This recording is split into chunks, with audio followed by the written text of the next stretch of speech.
the stand, it bounced out of my hand and went somewhere else, and basically the screen went another place. Anyway, first things first, my name is Kenneth Bird, or Board, anyway, and the company, our new company, is ILEG Technology Screens, where we develop high-performance professional screen paints. I have a joke for you. It's a bit of a knee slapper. So, what did the sock say to the foot? What did the sock say to the foot? It said, "You're putting me on." Ah, ah, ah, ah, ah. I tell you, that's a real knee slapper. I do it to my friends all the time. I tell them really corny jokes, and then I end it with the knee slapper, which, you slap your knees when you're laughing. All right, so as I told you before, I'm not going to change. I thought before, and other things that go off topic, yeah, I do that all the time. But it's just who I am. I do this all the time. I'll talk about things, make sure we get everything up and going, up to speed, and then I'll go in and talk about other random stuff, because there's like other stuff I want to talk about, you know what I mean? Because I'm in these multiple form sites. I'm in a lot of form sites where I talk about a lot of stuff. Right now, I'm studying nuclear fusion. There's a difference between nuclear fusion and nuclear reactors. It's pretty quite fascinating. But anyway, we'll talk about that later on. So, new changes. It means the gallon containers, you got to invoice these, okay? The 50-ounce containers, which we're going to start investing in, those will do up to a 180-inch screen. It's a pretty good sized screen. And again, it's going to be for a very reasonable price. Now, this is customers. This is going to a company. This is a movie company. They do movie screens. That's them. This is going out to a church for them. Actually, they ordered the Quasar. And then later on, they wanted an upgrade. And they asked me how much more for the new technology. And I said, well, just leave it the same price. Because, some people, when we're developing new stuff, they'll come in and say, hey, how much would it cost me to change out? Or how much more would I have to add to that? And I'm like, don't worry about it. We got you. And that one over there, well, that's mine. That's mine out of the punch. Now, where do we make it at? Well, we don't make it here. It's my freaking office at the end of the day. We don't want that stuff splashing around in here. No, I got rugs and carpets and all that stuff. No. We do paint in here. I do paint my screens in here. The ones I'm showing off, I do that, but I make sure everything's covered up. You know what I mean? I take care of the furniture in here. I'm very particular about how my place is going to look, especially it's my office. But as for mixing and stuff, no, I have a spot. I actually rented another spot on the side. I have 3 places actually I pay rent at. I pay rent here. I pay rent, of course, at the home front. Well, I would make it 4 now. I pay rent at home front. I got a storage area, my 150, what was it, 150? No, it's like 10 by it's something, whatever. It's a big storage room. We throw our stuff in there because that stuff piles up. You store it all in there. And then I have another place that I got a 2-car garage. I got a big one too. On top of that, this is basically for doing our painting stuff. I want to do with this, stuff I want to do with that, and all that. Blah blah blah blah blah. Now, through having that experience with license inspection, I made sure that the garage was registered for zoning for work. Because when I move all my equipment in there and they're not zoned for it. So yeah, I got all my stuff zoned over that. Plus spending that time in zoning at the end of the day and meeting all kinds of cool people. And I learned some stuff out of there. So I learned how to figure out how to find properties that are zoned for and who's not zoned. So I was able to get that done. Got a nice little workshop in there. It's got heat. It's got a little bathroom in there. It's pretty nice. It was actually designed for workshops. So that's what I ended up renting. And that allows me to be able to make all my products there and basically, move them where I need to go. Now, would I have cameras in this place to show you where it's at? Oh, heck no. No. No one knows where this thing is at because, again, I lost this thing. I could swear. I keep losing it every single time. I lose it every single time. I put it up and I lose it. And I put it up and I lose it. I lost it again. Dagnammit. But anyway, so yeah, my little warehouse where I do all my works, my studies, things I like to work on. None of that stuff is ever recorded anywhere. Never! So you would never know about all the new and interesting technology that I ain't working on unless I speak it on this camera here. These are already pages of customers already. Now, if you say, hey, I've been to your site, Ken, it's not available. It's not available. It isn't. These are people who wanted it so badly that they invoiced us from the door to get it. We go through that all the time. Like those panels over there, we got people invoicing for those panels right now. Oh, and by the way, bam, bam, bam, bam, bam. We got investors, like big ones that just came on. Big ones that are interested in that technology and they want to see it in a trade show. They're going to push my dream to get me over there with the big boy screens. Oh, yeah. So guess what? We're coming. And at the end of the day, we're bringing the big boy toys. Yeah. I got something I'm going to be designing. Oh, so special for this special occasion. And it involves Omega technology. Oh, yeah. Oh, yeah. Oh, yeah. Oh, man, I love it. So anyway, I'm excited. I am. I'm having a ball. I am having a ball. That song, like Having a Good Time by Queen, I am having a ball. We have, see, this is what I talk about. And I've been saying this from the door. And people want to get mad at me about this. You have to back your stuff. You can't don't back your stuff. No one will touch you with a 10-foot pole. You see the confidence that I put out when I'm out here? The way I talk, contracts, all that stuff. I bring you in court, whatever. They like that stuff. You know why? Because I can back myself up. No one's going to invest in a company that can't stand by. I don't even know what it did with it. But anyway, no one's going to invest in that at all, period. A person that can stand behind their product 100%, a person that can back their product 100%, a person that can willing to walk anybody into a courtroom and back their product 1%, even when they don't even have the money, that's a person I'm dropping money into from the door. Definitely. I'm watching. They watch your demonstrations. They go through your company with a fine-tooth comb. They go through all our demonstrations. They see we matching better challenges. We're out there challenging people. They watch us bring screens. Get that finish. Got that reconnection coming in. We got the booster coming in. The booster. I brought a big boy booster. But anyway, yeah, they're watching all that. They'll watch you 24/7. These companies will watch you 24/7 to see what you're made of. Another thing they'll watch and see. I hate it when I lose stuff and I can't find it. It drives me nuts. Like, I have to know where my stuff is at. Ugh. I know I had it somewhere around here.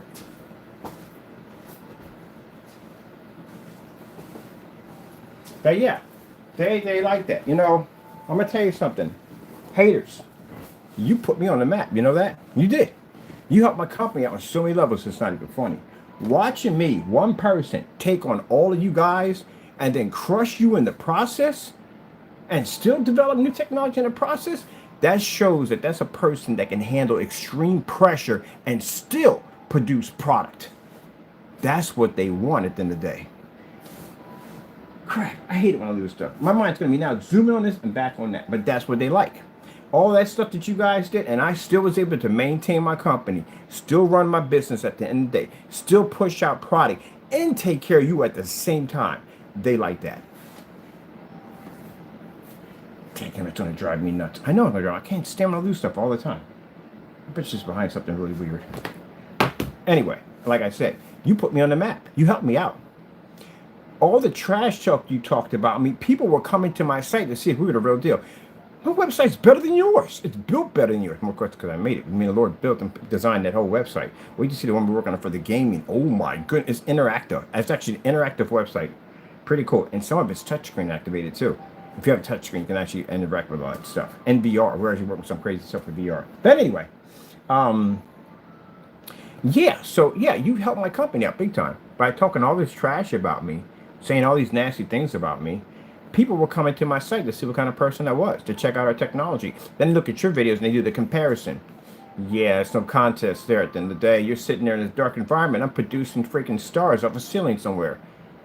You're showing off this little flimsy piece of surface that you're showing off a rear projection. I'm pushing a fish tank through a storefront window at 12 o'clock in the afternoon. There's no comparison to that. And then we got this whole the new shifting technology now. We got big companies now that are looking at that like, wow, this guy can get this screen to shift. That's the biggest problem you got with lighter screens. They can't read that contrast level. And we can do that to a screen. Now we got companies that want us to code our technology to their screens. It's pretty big. Imagine the entire outdoor industry. There's a whole expo that they have on outdoor projection screens. Every single one of those screens in that expo are white screens. Every single one. Do you have any idea? We walk in there with a black technology. Do you have any idea what that would do, the disruption that would cause at the end of the day? That means every single company in that entire event would want to sign in with us because we could do something with their screens that they can't do. That means the price of the screen, yeah, maybe may go up because, again, it's going to be much more advanced than what it was. But again, on top of that, like I said, it'll bring in a ton of more revenue for them. And then you guys can sit there and say, well, we could do this, do the what? You don't have any testing. You know, you ever sit down with an investor before? Distributor before? You ever go through their questionnaire? It's insane.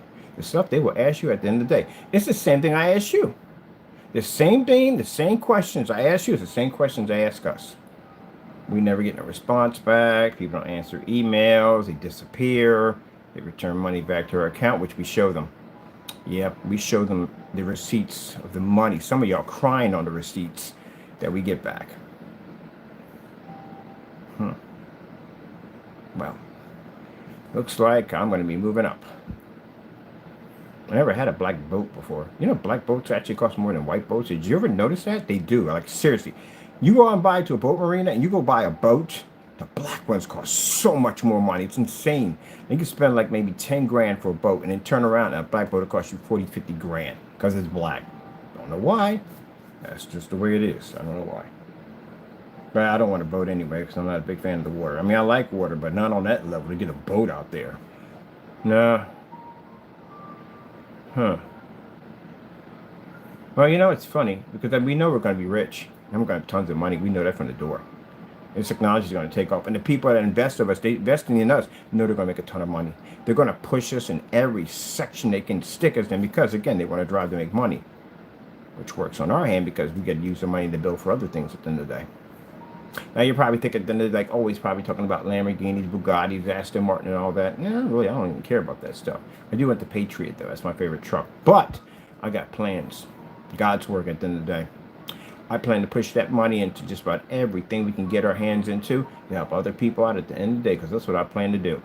And I've seen you people who serve the devil try to stop us. You can't stop God's destiny. You can't.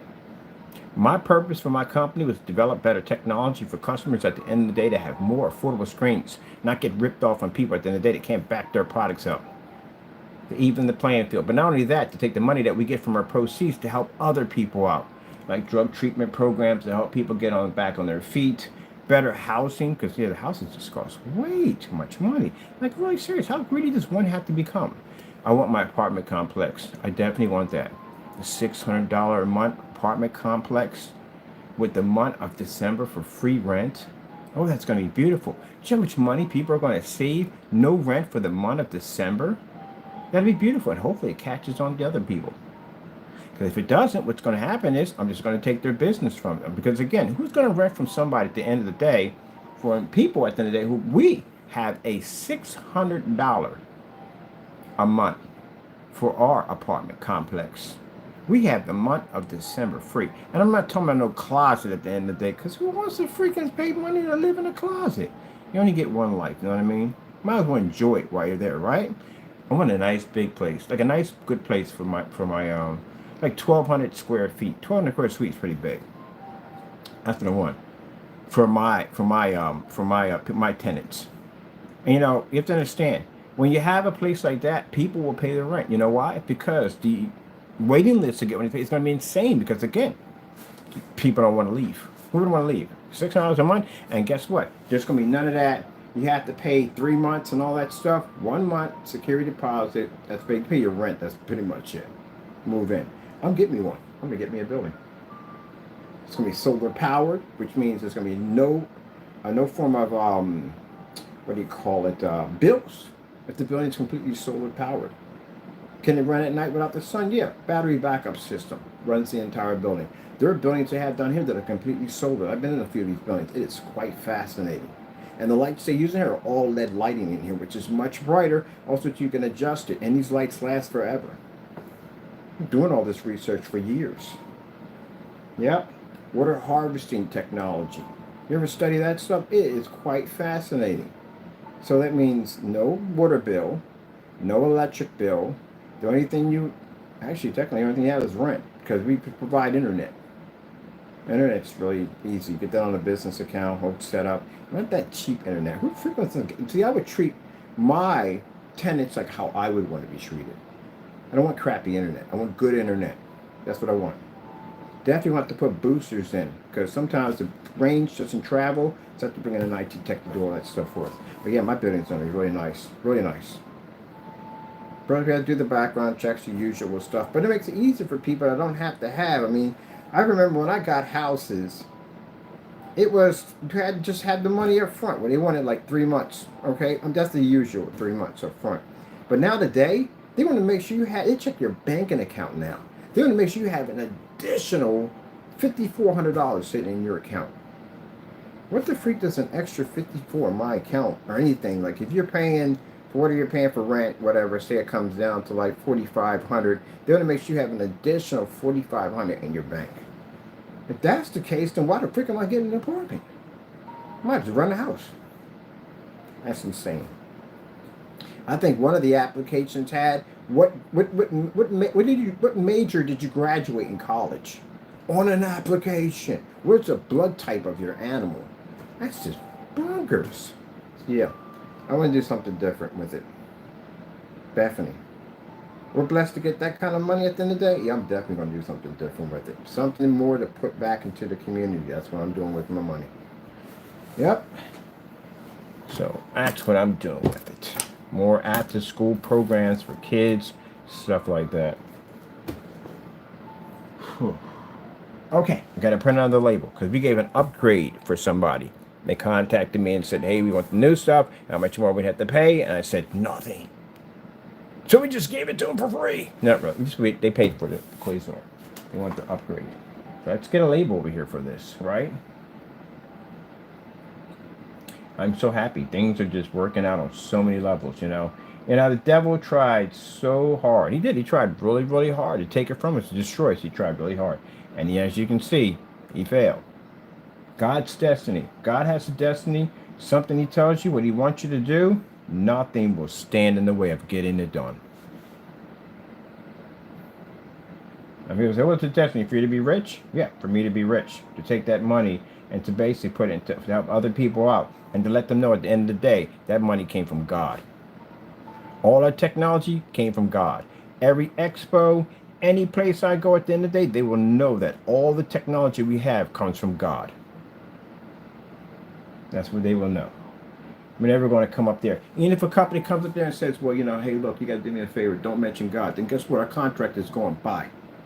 Because the first time I ask you from the door, if you're doing business with me, you know, you might not be a believer of God at the end of the day, but don't step on my belief at the end of the day. Don't tell me at the end of the day that, hey, if I want to get that money, I got to drop my cross. Nope, I'll pick up my cross and I will definitely walk away from you. God comes first. How do you think we got our technology? I'm going to deny the one who basically gave me the technology? That's like basically God gives you life and you basically deny the one that gave you life. Oh, people do that. I did it. Glad I got my life back together. Woo, what's this Maximum VR demo?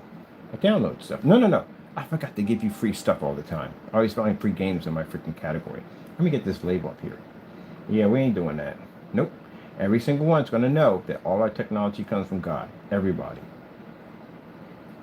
I only had this influencer one time. When I told you about them. I told you about the influencer I had. I had about so many million people that were following him. And he wanted me. He got mad because I kept mentioning God and everything. God is amazing. God is amazing. Why do you got to pick God as amazing and everything? Because he is amazing. Well, I would feel better if you just stopped talking about God so much. Well, that friendship severed quickly. Because I was like, no, we're done. So you're going to give up. I got the ability to be able to produce and launch your product. Yeah, bye. People, we have to understand, people who promise you things at the end of the day, just because they drive fancy cars and they got tons of money, you know, don't sell your soul for that dumb nonsense. You put your faith in God. God will bless you on what you need to have and when you need to have it. You know, if more people basically ran their careers that way, people wouldn't have the problems that they have now. You know, a lot of these people who have some large sums of money, they're freaking miserable. You think about it. I mean, you really think it's crazy. You got a person who's worth millions of dollars and they commit suicide.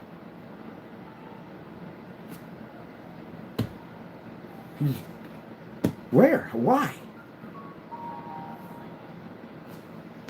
All that money don't make you happy. You really don't. You have to have some kind of foundation there. My foundation is Christ. I got someone I can go to. When I can't trust the people in front of me or the people in back of me, I can go to Christ every single time. I get my sound wisdom from him. I get on my knees and I pray and I talk to him. He gives me my sound wisdom. He gives me my instruction. He gives me my direction. I don't have some people that have a mentor. I don't want no freaking mentor. Mentor doesn't even know what he's doing in his life at the end of the day. I put my trust in God. Mentor can tell you anything. And you could do what the mentor tells you to do. He could give you bad advice. And you could go wrong bad. Yeah, no. I put my trust in God.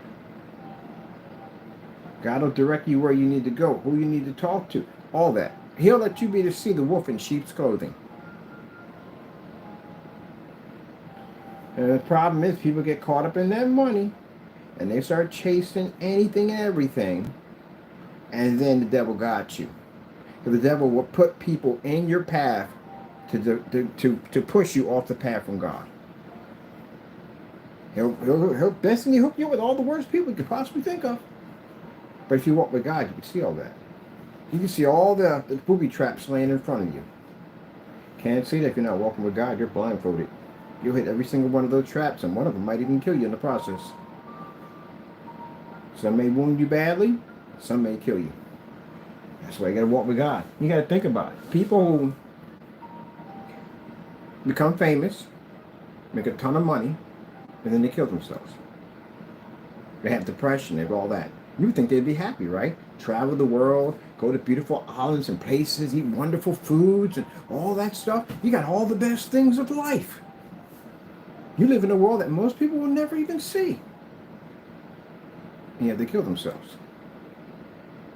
What would cause a person that had that much money to kill themselves? No foundation with Christ. The devil got free roam to play.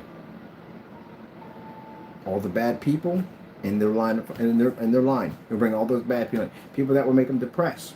They'll get to a point where they don't trust anybody anymore because they ran into all the bad people.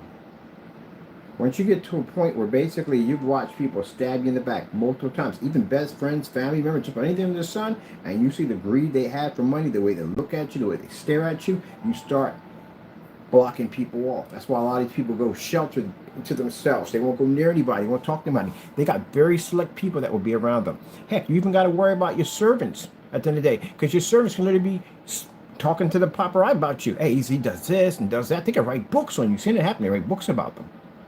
Betray them. They'll tell you secrets that they'll never tell anybody else. And a person will write a book on you and put your secrets out for the world to read. How horrifying that is. So now you stay secluded to yourself. You won't go around anybody else. People don't wonder why they box in like that. That's why they box in like that. There's no one they can trust. And if they don't know of God, guess who comes up? The devil. You know, there are demons that cause depression. That's what they do. They cause depression. If no one's there to be able to stop this from happening, they call it a chemical imbalance of the brain. And technically it's a devil. It's a demon that does it. And then one thing comes to another, they kill themselves. And people think, how do you do that when you have all that? You have no you have to worry about bills. You don't have to worry about when you're going to get paid. None of that. You have money. But yet they kill themselves. Yeah. Got to have foundation with Christ. That's what you got to have.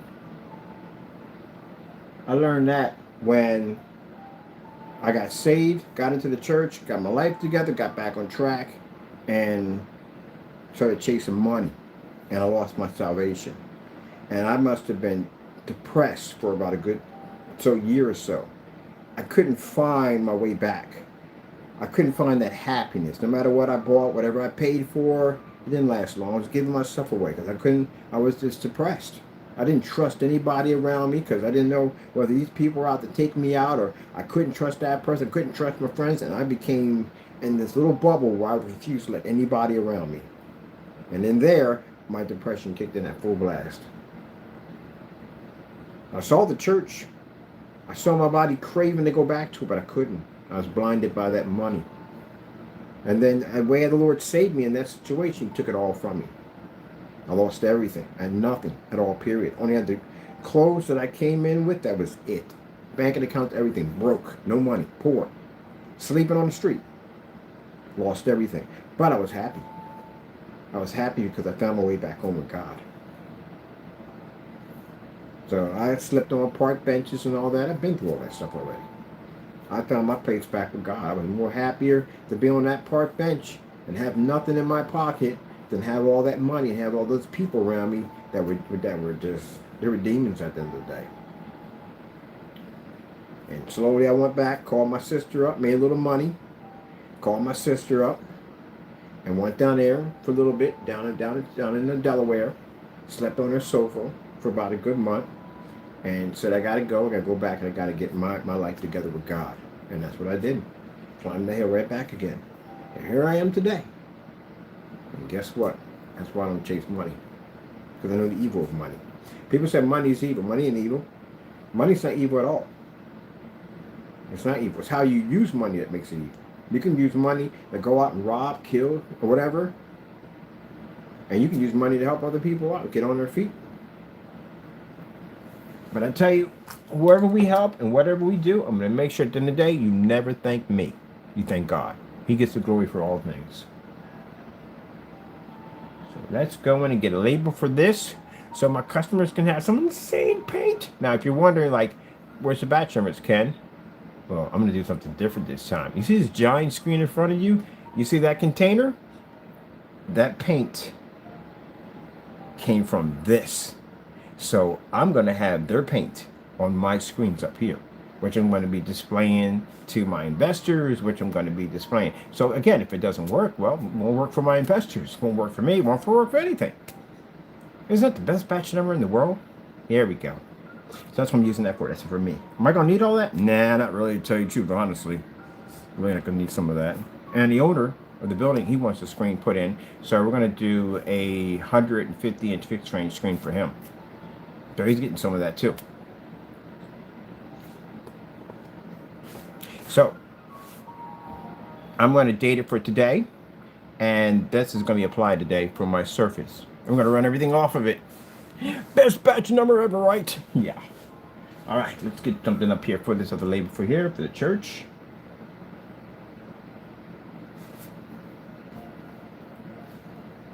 Man, I get a good piece of land.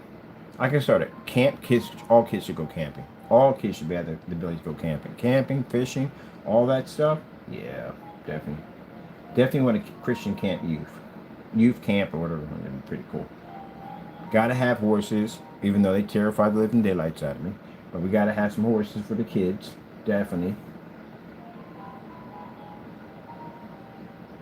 Now I want to put in a man-made pond. You know why? Or a man-made pond. Not too big, because it's a controlled environment. You know what I mean? A kid falls off of it, it's only like about 5 feet deep at the end of the day. You can have those put in, by the way. Pretty cool. I actually watched that. They put in a man-made pond. It's pretty cool. You do have water coming in and out, but that's gated off, and where it comes off, back and forth, yeah. Nothing big can get in there at all, period. They're teaching about canoeing and all that stuff and everything. They'll have a kick out of the whole entire thing.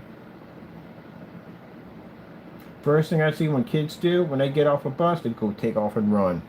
How far can they run out? Jump in the grass, cartwheels, all that cool stuff. Every kid should get a chance to camp. Every kid. Teach them how to pitch a tent. All that cool stuff. Doing marshmallows, s'mores, all that stuff. Spooky ghost stories. And we go camping. We go spooky ghost stories. But I'm a little bit twisted in the head. I like to have fun with my little Gen Zs at the end of the day. So I hide a little bag in the woods just for fun with a hockey mask attached to it and a large axe. Yeah, you gotta have fun, don't you? And we all go on a little trip out, you know, take our little lanterns and everything. They're not too far from the camp. They can't separate and get scattered, you know what I mean? It's kind of like herding sheep. You got to direct them where to go, you know what I mean? But it's fun as on the what. So yeah, I had a little bag back there with a hockey mask and an axe. And X is fake anyway. But anyway, you're not going to tell us a real X anyway when you're running at 100 miles an hour because the guy chased you in the dark with an X. Like, hey, get over here. Yeah, it's funny. But anyway, yeah. We do the same thing when we rent the cabins. I get one of those too. I actually get up in the window, tap on the window, stare at it, and run away. Give them something to talk about tomorrow morning. Like, really? Because you got to tell them the story, right? Then you got to make it come to life. It's just hilarious. And the older ones have already been through it. They got to keep it quiet. You know, this is a funny thing. Anyway, yeah. Don't go dressing in a bear costume because then you'll be the one running through the woods.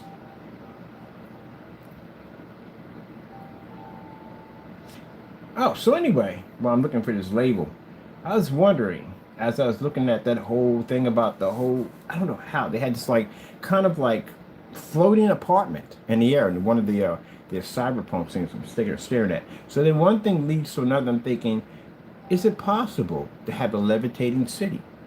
Now, you can't run it off gas or rocket fuel like that because eventually you're going to run out until it come down. It can't be solar powered because, well, you know, you can have massive batteries, but I don't think I would trust a battery at the end of the day. Tell you truthfully, no. Batteries, it gets cold and they get zapped and they could basically, you know, you don't want a city coming out of the air like that. So how would you make something levitate for years? So there is a way. But it's basically, it's a little interesting, but it's called nuclear fusion. Nuclear fusion, I think something like this, so many million years it would take that you can run a city for that long that can float. That's a long time. Then you got to look at things like, okay, what are the radiation, side effects, stuff like that that produces out, you know what I mean? Actually, nuclear fusion is much more safer than a nuclear reactor. It's actually much more safe. They do both produce radiation, but the nuclear fusion is actually much less. Much more safer too on top of that. So it is possible to levitate a city. But the only problem you would have is the fact that what airspace would it occupy? Because remember, you got things flying around up there. You don't want something slamming into the side of a city. You don't want that happening. You know, and you have storms too on top of that. Remember, that could affect it too. So where would it possibly have to be at where it would be still be on Earth, but it'd be out of airspace and away from storms? How far do storms actually disrupt? You know, you're right on the crevice of between entering into space and in between where our world is at. Is it possible to put something there? Isn't that interesting? So that's the kind of stuff I'm researching in my head right now. Just something, just crazy stuff. Just wondering, where do storms begin? Where do they start at? What latitude does a storm actually trigger at? So if you can get above the storm and above airspace, but not quietly in outer space, that would be the perfect place to put it. Now, even space stations that they have in outer space, they constantly move all the time because of gravity. Not gravity, but you know, there's no gravity, but they constantly move. So they have these little and it's true, they have these little like little jets that go off that pretty much realign satellites and whatever to put them back where they're supposed to be at, because they definitely do drift. I forgot the name of that. But anyway. Thrusters. There you go, thrusters. Yeah, they go off. It's much like if you look at the air mattress called Never Flat. Never Flat has this mattress, which is pretty cool. Has little sensors in it.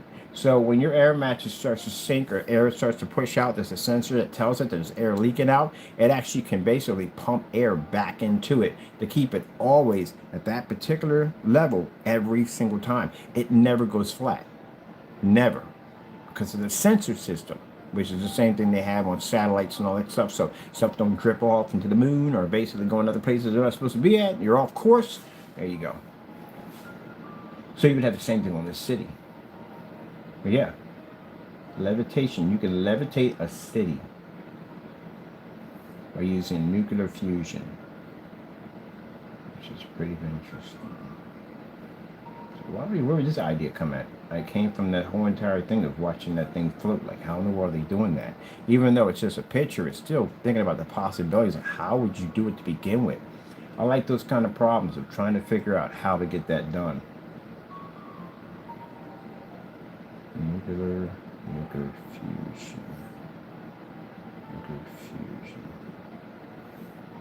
nuclear fusion, nuclear fusion, nuclear fusion, nuclear fusion.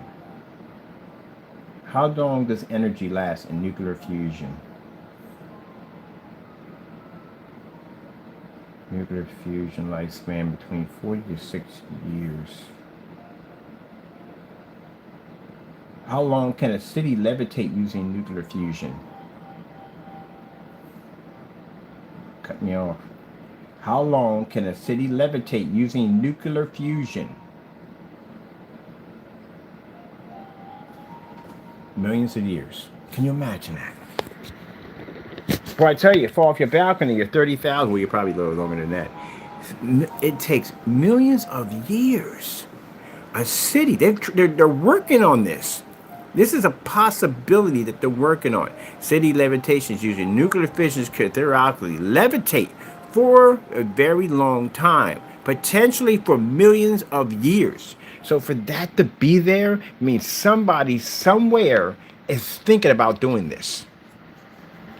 Unlike the ocean, which I brought up multiple times, it gives all kinds of theories why this cannot happen in an ocean. But they do have something called the Aquarius. Aquarius is basically the first ocean laboratory, I think it's in California or Florida, it's in one of those areas, that actually does exist. And they do have to call it a laboratory that's actually under the ocean. As a matter of fact, NASA uses it for training purposes because, again, it kind of gives you the kind of zero gravity feeling when you're underwater. It's a really hard workout. But anyway, that's interesting. But finding out what the structure is made for that particular structure, it's not plastic, because plastic would be harmful for the environment.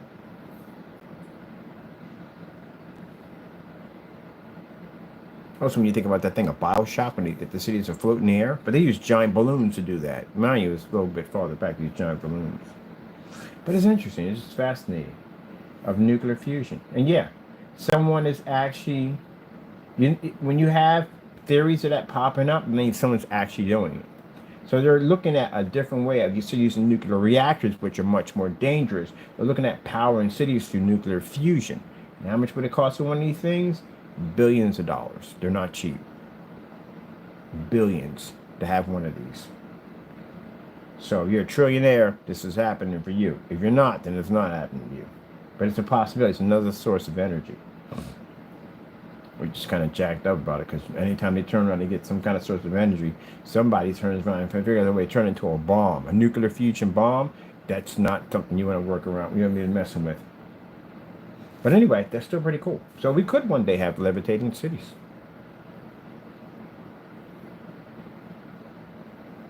Now, who would do all the repairs on these cities? AI machines. That's what they'll be doing. I mean, we're not that far off when you think about it. You watch these movies where you watch, like, they had something that needs to be fixed on a starship, and you watch a little area pop open, like a maintenance box open, these little drones would come out and start repairing and fixing things. Remember Short Circuit? Remember that? He was designed to repair and fix things. So there was a little maintenance box pops up in that section, and you have these little drones that'll come out, and they'll repair and fix things. That really ain't that far off. Because you have that technology now. You have these machines that walk around. These machines actually are so intelligent, not only can they figure out problems, but they even celebrate when they figure out problems to one another. They even dance. They know music. You turn music on, they start dancing. They know. So they're self-aware machines.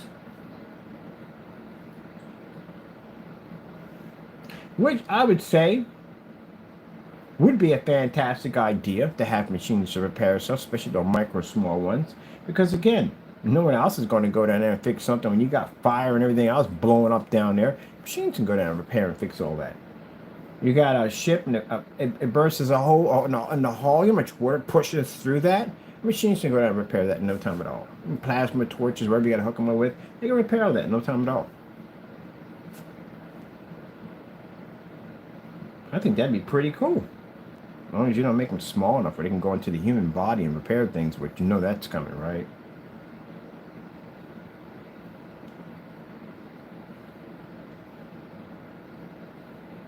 That's why I see the machines being something that can be used to benefit mankind. Machines that are designed to repair, clean up, fix disaster areas and stuff like that. They have that ability to clean that area up. They can work 24 hours around the clock. Put in a charging station where they can go in and recharge and reboot. They don't eat, they don't sleep, nothing. They're pretty much a charged system. They can just work all day long. That's pretty cool when you think about that. Of course, again, this would basically rupture some jobs at the end of the day. It would rupture a lot of jobs, like people working construction.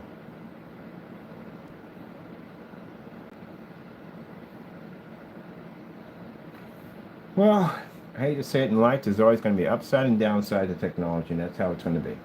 You know, there was a guy called the milkman. You know, his job was to go in and deliver. Didn't I buy juice a day? I buy juice every day. I literally buy juice every day. I did. The milkman's job was to go out and, you know, deliver milk and bread and donuts and eggs and stuff to your front door.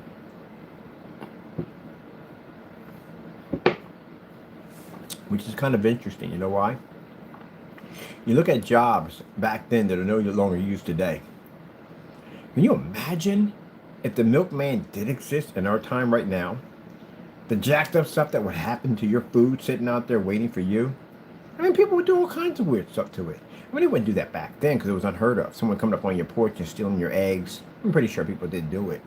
But not at a rapid pace, you know. And the milkman came up. He did more than just drop milk off. Yeah, they dropped eggs, they dropped bread and all that stuff. But people would do the most jacked up stuff. In our era now, oh, heck yeah. Wait a minute, hold on for a minute. How would you know a dog or something wouldn't come by and urinate on your food or anything like that? Like, I mean, that had to come up. See, now I got to research that. This is what I'm talking about. I can never be bored. It's virtually impossible. My brain's always sticking in the other direction. So what was the biggest problem, basically, if you were getting milk and eggs delivered at the end of the day? Like, you would have other stuff that would pop up. Well, anyway, people used to cool their pies in their windows and all that stuff, you know, just interesting. But we had the milkman today. Oh yeah, there'd be all kinds of jacked up. People be dropping roofies and stuff in your food and all kinds of stuff. Hey, look, if you think that's far-fetched, I remember, and I'm gonna tell you how old I am. I remember when packages didn't have seals on them. When you could get a pack of aspirin and it didn't have a child protective seal on it. You know when they start putting the seals on it? Because people were doing jacked up stuff to the products. People thought with Gen Z, when you give them a package, you know, certain generations that were born in that era, you say, okay, why is that has a seal on it? And they go, oh, that's done, you know, to basically keep the freshness. No, those seals were put on there because at one point, people were doing jacked up stuff to products. Like they were dropping all kinds of weird stuff in mouthwash and toothpaste and all kinds of stuff, and people got sick. Some people actually died. So they put those seals on there at the end of the day to make sure they weren't tamper-proof from coming from the manufacturer. That's when that stuff started happening. People were putting super glue in eye drops. Because when I was coming up, when I was a kid, and we got Flintstone vitamins, there were no seals on them. You just popped them open, you had some cotton in there, you pulled it out, and you had a vitamin. Now they got seals on them. So in my era, when I was coming up, there were no seals. We didn't have all that. Now you had child locks on it, you know, from aspirins and stuff like that. Yeah, that was there. But the rest of all these seals and stuff on lotion, no, we didn't have all that stuff. That stuff started probably roughly in, good gracious, now I gotta look that up. Let me see. When did they start putting seals on packages because of tampering? 1982. It happened with Tylenol. That's the first one that happened. So Tylenol tampering incident happened in Chicago. Johnson & Johnson developed a new packaging design which visible seal alert consumers. Yeah, that's when it happened. It happened around in 1982. That stuff didn't just start back now we have now. That stuff happened then because people were doing really weird stuff with it, and this stuff wasn't happening in the freaking mind. You can't walk into a store and do this. This would happen at the manufacturing would have to happen there, and that's when they were doing it. People were tampering with stuff at the manufacturing. Yeah, Tylenol had that issue. Look it up in 1992. Widespread use of seals on packages. So that didn't just start. That happened in 1982, around that time. There are people doing weird stuff. Super glue and eye drops. Jacked up stuff. Yep. Look it up. So all those little seals, you know, you got on containers and all that stuff, that's why they started doing all that. Look it up. Yeah, I lived in those crazy times, little eras and stuff. Yep. See it for yourself. I lived through it. Widespread use of tampering, and this happened with Tylenol. Because I remember they were putting weird stuff in Tylenol. In 1992, it happened with Tylenol. Yep. Led to companies putting seals on everything. And this wasn't happening like somebody walking in and doing this. This literally was happening at the manufacturing. People were doing this stuff. You had to be careful. Like idiots going in and licking ice cream and sticking it back in a box. She should have got time for that, by the way. She should have got some time for that. That was nasty. Very nasty. But now you got to put seals on everything. You have to. You don't have a choice. Because people are jerks to do dumb stuff. So if the milkman and all that lived today, they would put eggs outside. They would put pies outside with the wrappers on them. Can't do that today. People would do weird stuff to your stuff. It's bad enough. I don't even trust. I mean, some people do. But personally, me, I don't trust DoorDash. I wouldn't order jack from DoorDash at all, period. I got to go in and see you make my food. I can't even go into a restaurant, quite frankly, from what stuff I've seen, because I worked in the food industry. I can't even go into a restaurant. I actually see you make my food. I got to see it right there. It freaks me out, man. Anybody's worked in the food industry, you know exactly what I'm talking about. You see some really, really jacked up stuff. There were 3 things I saw in my lifetime, and one of them I can never talk about ever. This is one of those things that you will take to your grave for the rest of your life. You can't tell anybody, ever. It's that messed up. And I saw it. I witnessed it too. I don't think about it much, but it was jacked up. It really was. It was the worst thing I've ever seen in my life. And it's funny because there's a guy who worked for Stroman. And he told me he always had, and I can't say all the Stroman, I can't say all the branches are like that, but the one he was working at, and he never ate bread. He always came to work with these like deli things with the toothpicks in it. And I asked him, hey, how come you never eat bread? He said, I used to work for a company and I saw stuff, man. I can't eat bread. It turned them off from bread altogether. Can't touch it. Yep. Oh, jeez. Yeah. You work in a restaurant. You'll see stuff in there. You be like, good gracious. Like, yeah, you see some jacked up stuff. People work in fast food restaurants. They see some messed up stuff. They do. They do. The motive is the motto in restaurants is, what they don't know can't hurt them. I lie to you not. You know the worst ones are? The worst of the worst? The big boy restaurants. Because they can pay off the inspectors. I worked at a place one time, they had us up 12 o'clock at night digging through the trash for condiments and fruit that wasn't bruised, and they would wipe it down and they put it right back in there. So I don't touch fruit or anything at all with some other I don't touch any of that stuff because what I saw. Yep. Yes, and then you know somebody worked in the restaurant for a while, sit down and have a talk with them. Say, hey, what did you see? They'll tell you some jacked up stuff. You're like, really? Yep.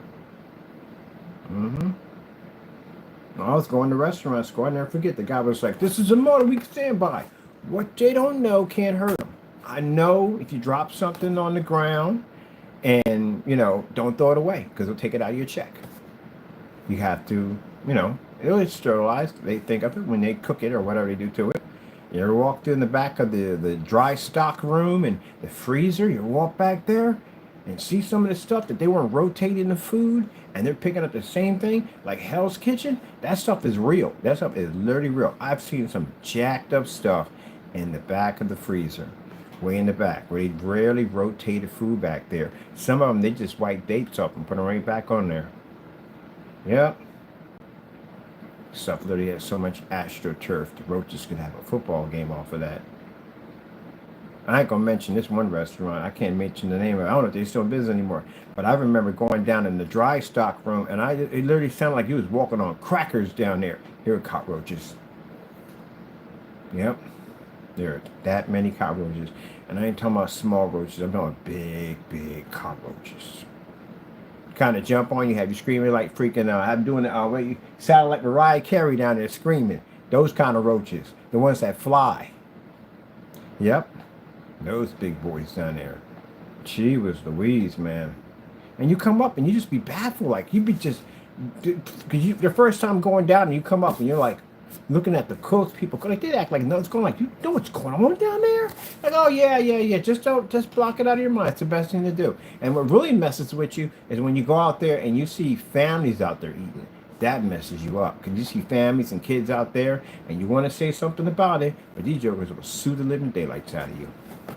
Because they got the lawyers and all that. Then the day you ain't got jack. They know how to bend the system toward them, and you'll be the one, basically, will be the one to get hit with it. So what can you do? Nothing. Just quit. That's all you can do. Now today, we got cameras.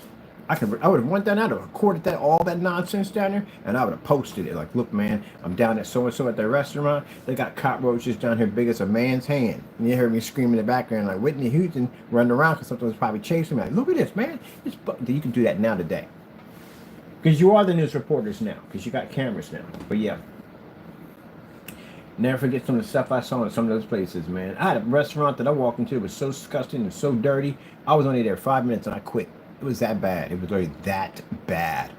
Anytime you throw something in the sink and it bounces off the grease that was in there, that's pretty bad. And you watch somebody take cookie sheets from under the oven and they take a scraper and they scrape off this rotted freaking dough off of it and oil it down and put fresh dough on it and put it in the... Oh, good gracious. I never eat where I work at. Nope. I quit. I'm out. Where are you going? I quit. I can't work here. This is disgusting. This is absolutely disgusting. Y'all nasty. That's why I saw the thing. The thing of the thing. Let me see. Sheesh. Good gracious.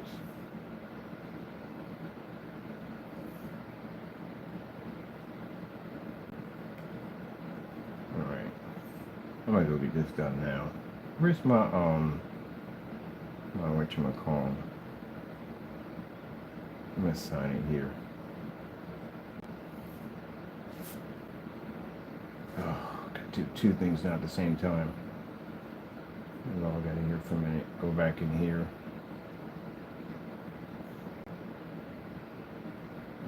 Log in. Log in to my Chrysalit site. Let's activate and bring it back up. Chrysalit, where are you at? Yeah, I've seen some stuff. I gotta watch them make my food. Cause That's where you gotta pray over your stuff, people. Pray over your food. Pray over your food. Gotta pray over you. You don't have no idea what goes on with your stuff. Now, in that, that ain't the scary part about it. The other scary part, if you work in manufacturing plants, which I have worked in manufacturing plants for food and stuff like that. Whew. Like at this point, I'm eating cardboard for the rest of my life. I will eat cardboard, anything that has nothing related to food. Anything.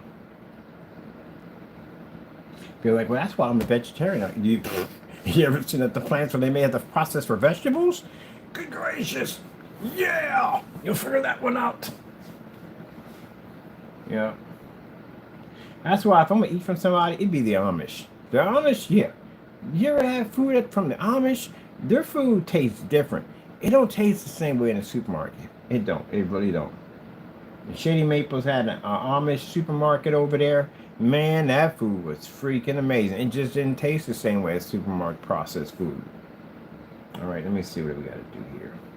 What are they complaining about now? What do you want? All right, let me get this printed out right here because I'm all over the map right now. Whichever's going to happen anyway because, you know, I just go here and there. Anyway, let me see. As long as I just get the work done. Let me see. Oh, you disconnected me from Google? You jokers? All right, I got you. I'll take care of this right now, I will.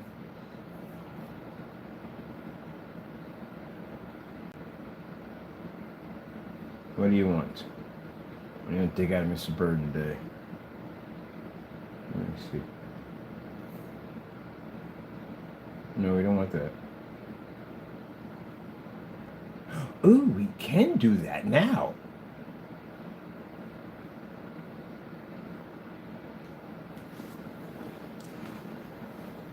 About to make myself a new domain name right now. Might as well, right? Yeah. Let me see. While we're here, let me see. Excuse me.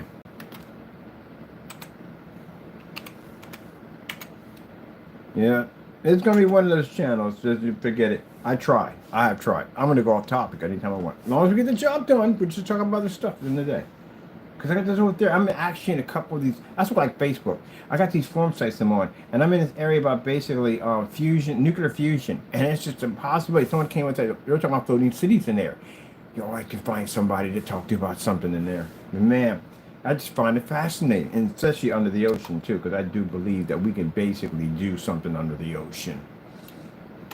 It would be nice though. Can you imagine the view? Let me see what we got here.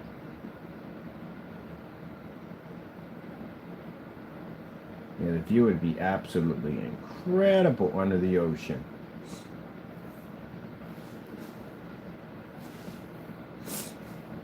Let me see. ILEG. Technology.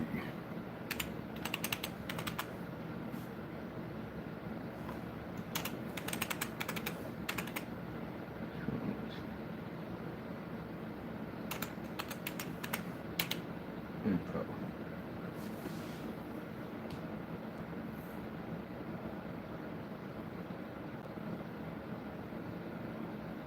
Alright, that'll work right there. We're going to make probably, and we get all this done. Oh, the Halo system's going to be done today. All that's going to be done. It's going to be painted. It'll be done today. We'll get it all finished. But we're going to be working on a 3-dimensional projection screen. Oh, it's insane. It involves 2 projectors to do it. It's going to be freaking insane. I wonder what gaming would look like on that. Technologies. Rings. Alright, I like that. Give me that .com in there. Oh, yeah! Here we go. Am I like this in real life? Yeah, I'm like this. Is me in real life. I'm around family and stuff like that. I have a ball.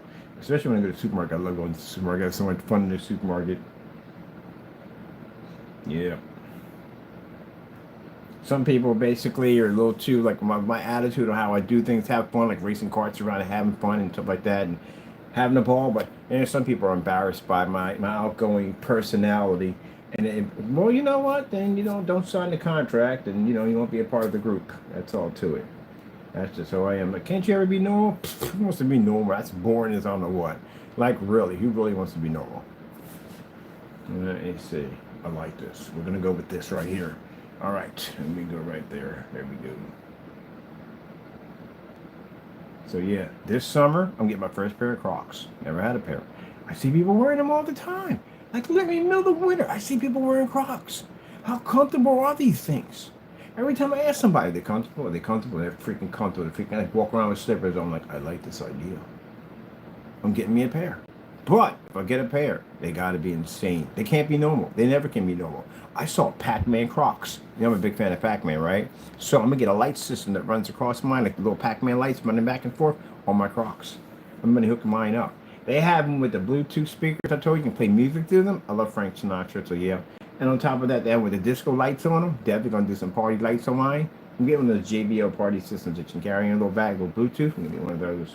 But yeah, I like the Crocs. I like them. I've been checking them all out. I like them. But I'm getting me some SpongeBob SquarePants Crocs. Yes, I am. Super bright, fluorescent, high yellow. I got to paint these myself, by the way. I got to hook them up myself. So basically, I can't find the yellow that I want, so got to get some traffic paint. Yeah.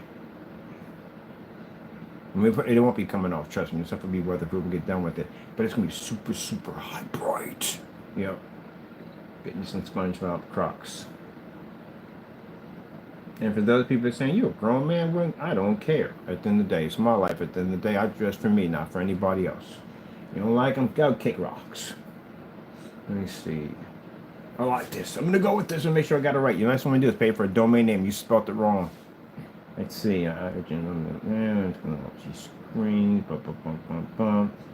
Yeah, I'm going to get me Crocs. I like them. Oh.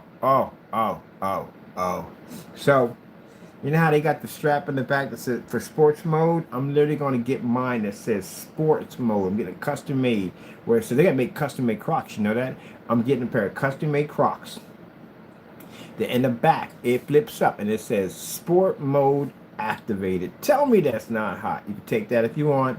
You can take that one, but I'm getting me some custom made ones. It says sports mode activated. So when I pull that little strap up in the back, activated. That's gonna be hot. Tell me it's not gonna be hot. Tell me it's not gonna be hot. Get mine done. Yup. My buddy was laughing. He was like, "That's a good idea." I'm doing mine just like that. I'm getting custom made Crocs. Yeah. Custom made Crocs. Yeah, I'm getting mine custom made. All mine are custom made. All my Crocs are all custom made. I want something that nobody else can buy. I like to be different. Something that nobody else has. I get mine. I'm getting mine all custom made. Look. Bam! You can get custom made Crocs, baby. Look at that. Look at that. Custom made. Now the ones I want the ones where my feet go in. I want that thermal gel, memory gel. I remember having those in rollerblades. Like if you get like the CCMs or you get maybe like the Mission blades, the real good ones, they have a memory foam in there where you stick your feet into it and it just gels around your feet. It's pretty cool. It's kind of like having that T2 kind of technology. It's so super comfortable. So if they're that comfortable, I want the extra. They pay a little more for that, but I do want that memory so in there. And I definitely want some lights on some of mine too. The Pac-Man, I definitely want the lights that chase across. So if they could do something with a little LED, like with little Pac-Man chasing something, oh, that'd be hot. I'm getting some, mine are gonna be off the chain. I'm getting me a bunch of these, man. Oh, I'm getting all mine are gonna be all custom made. But the SpongeBob, I'm getting those with the high fluorescent.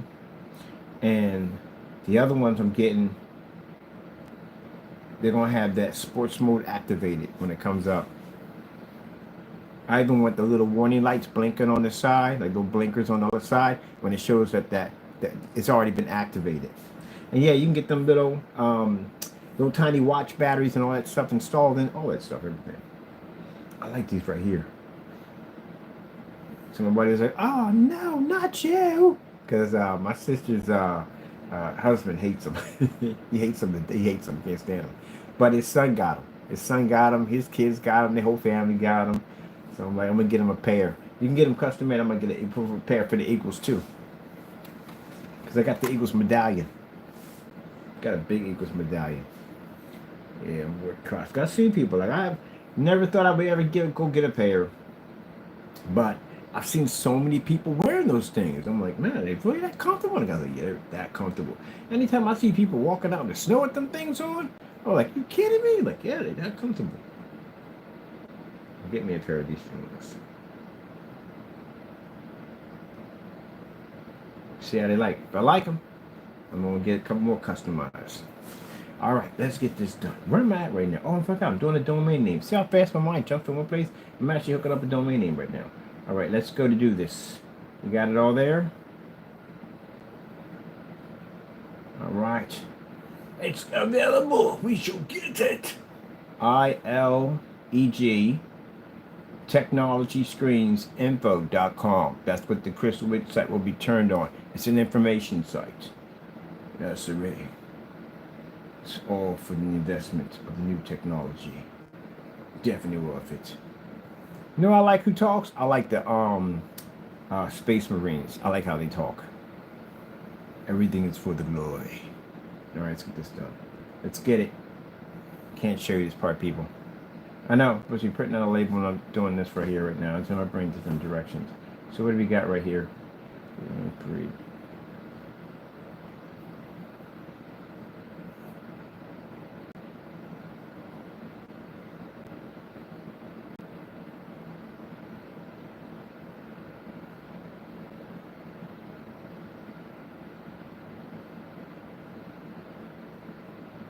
Right, hold on.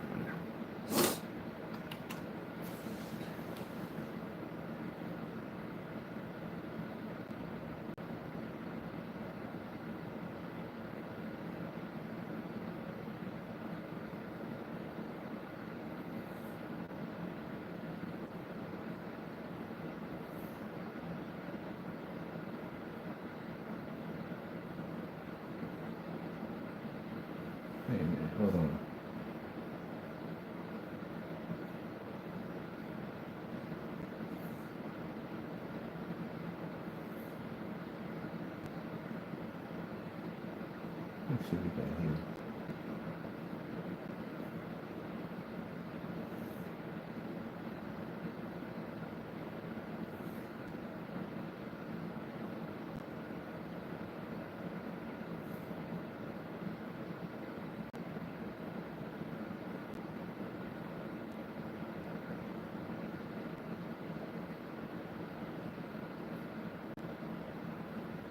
And we don't need basically all that because we don't need the marketplace anymore for Crystal Ridge. It's going to be turned into a information site.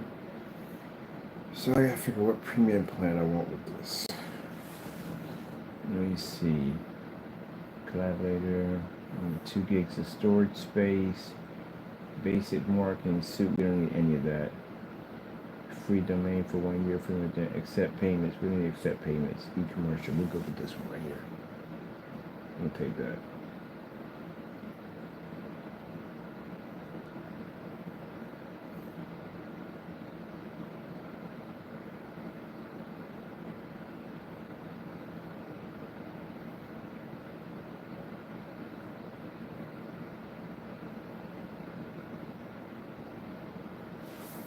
So wait, what are you going to charge me? $12 for 36 months? 36 months. $24 every month.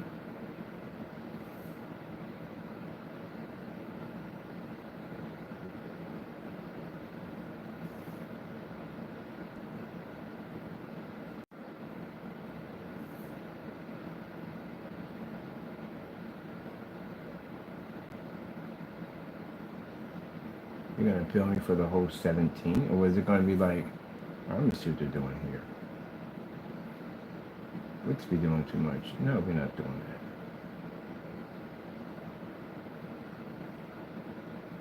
No, we're not doing that. Cancel.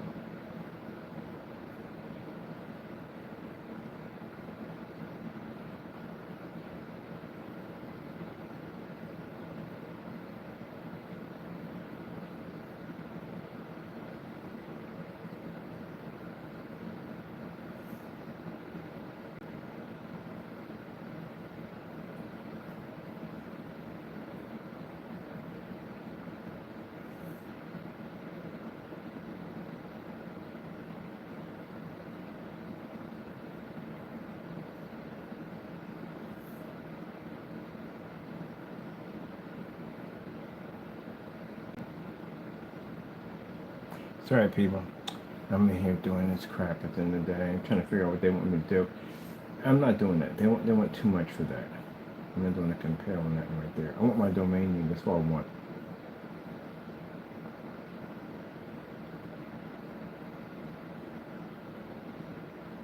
Here's the domain name I was choosing out. Alright. I want what I asked for. I'm not doing that. Delete page.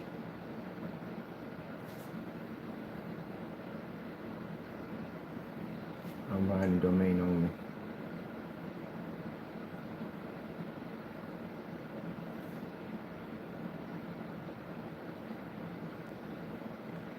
$18 months, 2 years, 1 year. Doing 1 year. Alright, continue on that. Let's see.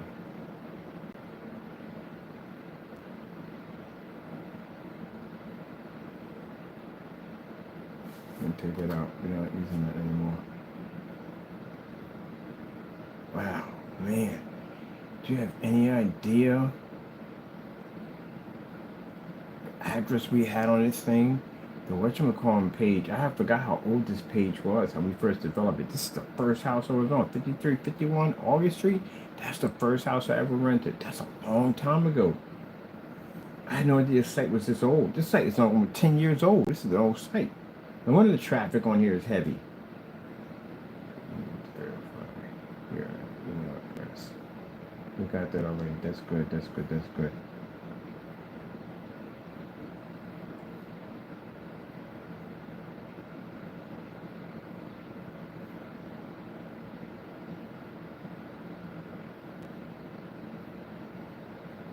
I can stay where it's at. Don't make a difference. Okay. That's good. What we got here? Yeah, we gotta pay that whole private server thing at the end of the day. Public registration, all that. Yeah, knock it out.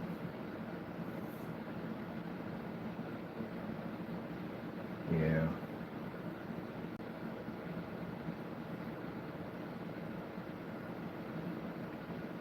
Wow. They got the old stuff on here.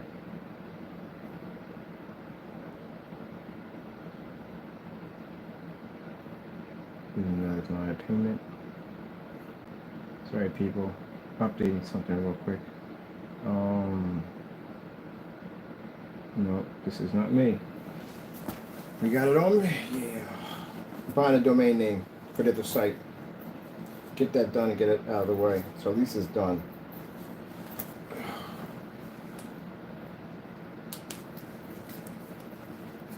I can activate that site, bring it on, hold the domain name to it. I have the rights to it, so that's what I'm doing right now. Let's see.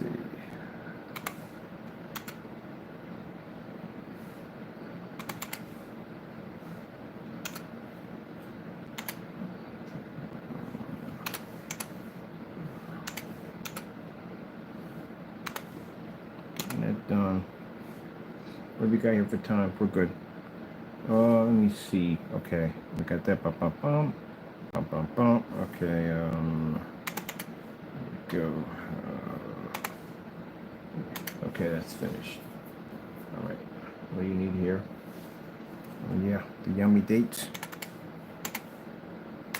All right, what else we need here? That code on here. So yeah, batch number verification numbers will be actually what we're doing today, because that's some of the paint left over from the batch. We did around 5 gallons. The rest of the stuff is in the other place because it's going to be on its way out. So they're picking it up. This is what we have right here. It's left over, and what's in there, it's going to be on my screen. So yeah, if you see it doesn't work, then it won't work here either, will it? It won't function, it won't run, not a thing. All right then, that data will be there on my unit, because I'll have it too. I'll have the same thing you have. Yep. And you know, I like to test my stuff, and my stuff will be sitting in a commercial environment. These will be sitting, well, no, those are all commercial they'll be going into. Yeah, those are not customers, those are actually companies. All right, let me see. Make sure we got all this right in here. Okay. All right. Jawa, it's more work for you to do, isn't it, Mr. Bud? It's so much more. Oh, what the heck? Might as well get it done, right? And complain about it. Got a deadline coming. I got to be on site pretty soon. So yeah, I got to get cracking, Jackson. It'll take me no time to knock out. So I'm not worry about that. That thing right there can be done. I literally couldn't find a paintbrush, so I found a sponge. I forgot you can paint stuff with sponges. In the meanwhile, with the computer we got over there, we got all this stuff to make the neon corrosion, but I can't do it yet because I got to finish this first. And I already contacted my customer, let them know they are ready to go. We're ready to get them taken care of. Because that's what we do, people. That's what we do. I'm getting this done because I'm over here babbling on like a madman. Let me see. So right now I'm getting my domain name done. Yes. Put down Kenneth Bud.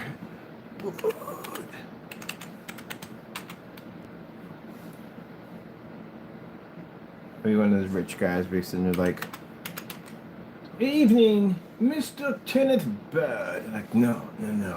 You said it wrong. It's Bud. Like, I would literally mess with people with that. Because, you know, it's funny. I mean, you run a bunch of people that are, like, super rich, gonna have some fun with them. Like, no. You said my name wrong. It's not Bud. It's Bud. And they can announce my name all the time. When I come on, like, "Good evening, announcing Mr. Kenneth Bud." That'd be funny as I don't know what. Gotta have fun with that kind of stuff. I remember one time my brother took me to a black tie event. You know, this is when I was in my heavy metal punk stages, listening to freaking Prodigy. I love Prodigy so much. I used to go down to the punk store, and I used to buy all kinds of like techno music, especially from the UK. Oh man, UK punk music back in the 80s, man, was freaking psychotic. It was fantastic. And that's how I got into Prodigy, because I liked the music. Static X and some of that stuff right there, but I was into Prodigy. I love Prodigy's music. I was a big fan. And then watching him, the way he dressed, the way he had how his hair was all crazy. At one point, I used to have a mohawk at one point. Piercings all down my ears. I used to wear dog chains. And dog chains were so much cheaper than going, and you're going to buy a dog chain from someplace, and they want to charge you like 40, 50 bucks for a dog chain. So I just go over to the store, buy a dog chain, snap them with some bolt cutters, take those little loop rings you get for your holding your wallet, keychain for your wallet, and I put around and put a little latch on the other end, and then I would coat it in nail polish, clear nail polish. You know why? Because when you sweat, it wouldn't basically tarnish the chain. Make my own. And so I was making my own wrists. I was making it for my big dog chain for my neck. All that. So I had a little padlock in the front and everything, or silver rings and big wallet chains and all that stuff. Yeah, the big boots with spikes all over them, big old baggy. Gino jeans, the Genos, what they call them, big giant jeans that were concealed. I forgot the name of the jeans, the big baggy ones. You can put a whole entire game system in them. The giant pockets. I used to dress like that. Yep. And archery t-shirts and all that crazy stuff, ripped and stuff like that. It's a little bit of punk and heavy metal combined. So that was my thing. That's how I dressed. I didn't wear the makeup or anything. I had a buddy of mine with all the black makeup and mascara, and I couldn't get in all that. But yeah, that's how I used to dress. I used to have a big, tall moose mohawk at one point. And so my brother basically felt that I was going in this crazy direction. He was like, you know what, I need to educate you know, about the proper things of life. So, you know, I had to get all dressed up, couldn't wear the mohawk. I had to basically slick it all down and wear, you know, go to this freaking black tie event. And I had a ball in there because I was just messing with people all day long. I was just having a ball in there. Yeah. So I can't take you anywhere. You never has to go. But he thought he would basically, I don't know.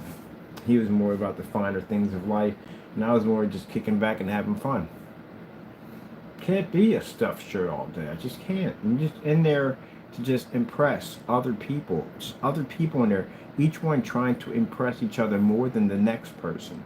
It just, you listen to them. They talk about their cars, and they talk about their vacation homes and all that, and I'm just listening to these people. It's like watching the cat on a fence. Each one just tries to grow more and more bigger fur to just out. I guess that's what they call their challenge. I don't know. It found it all boring to me.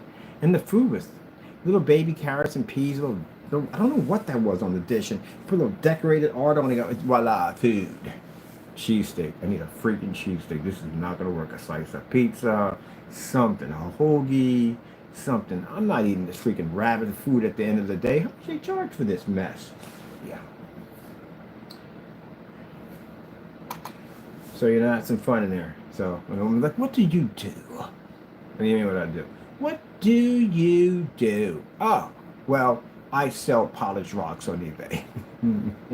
I buy these rocks, and, you know, I polish them down really smooth, and then I just basically just sell them on eBay. Because people buy polished rocks from me all the time.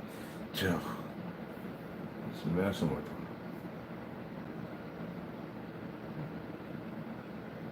I'm always worrying about what other people think. Can you imagine having that much money and you're worried about what other people think? That's not the way to live. I would literally show up in a rust bucket of a vehicle. I swear, something that basically would kill off half the ozone layer when you turn the ignition on.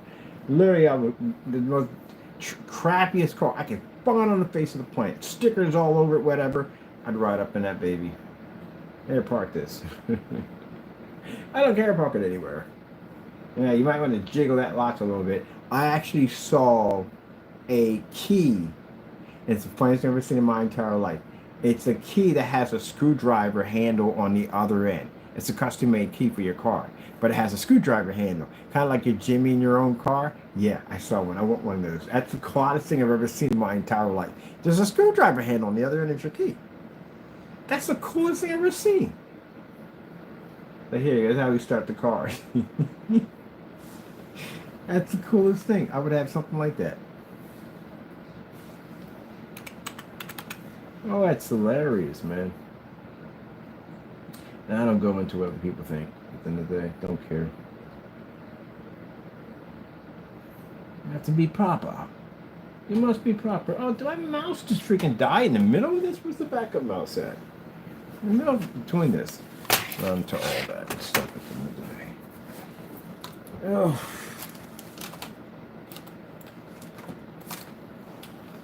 I'm not here to impress you. That's not my thing. you might want to get good with them because they can really help your company. You just say, where you just go? One home. Bye. I don't care.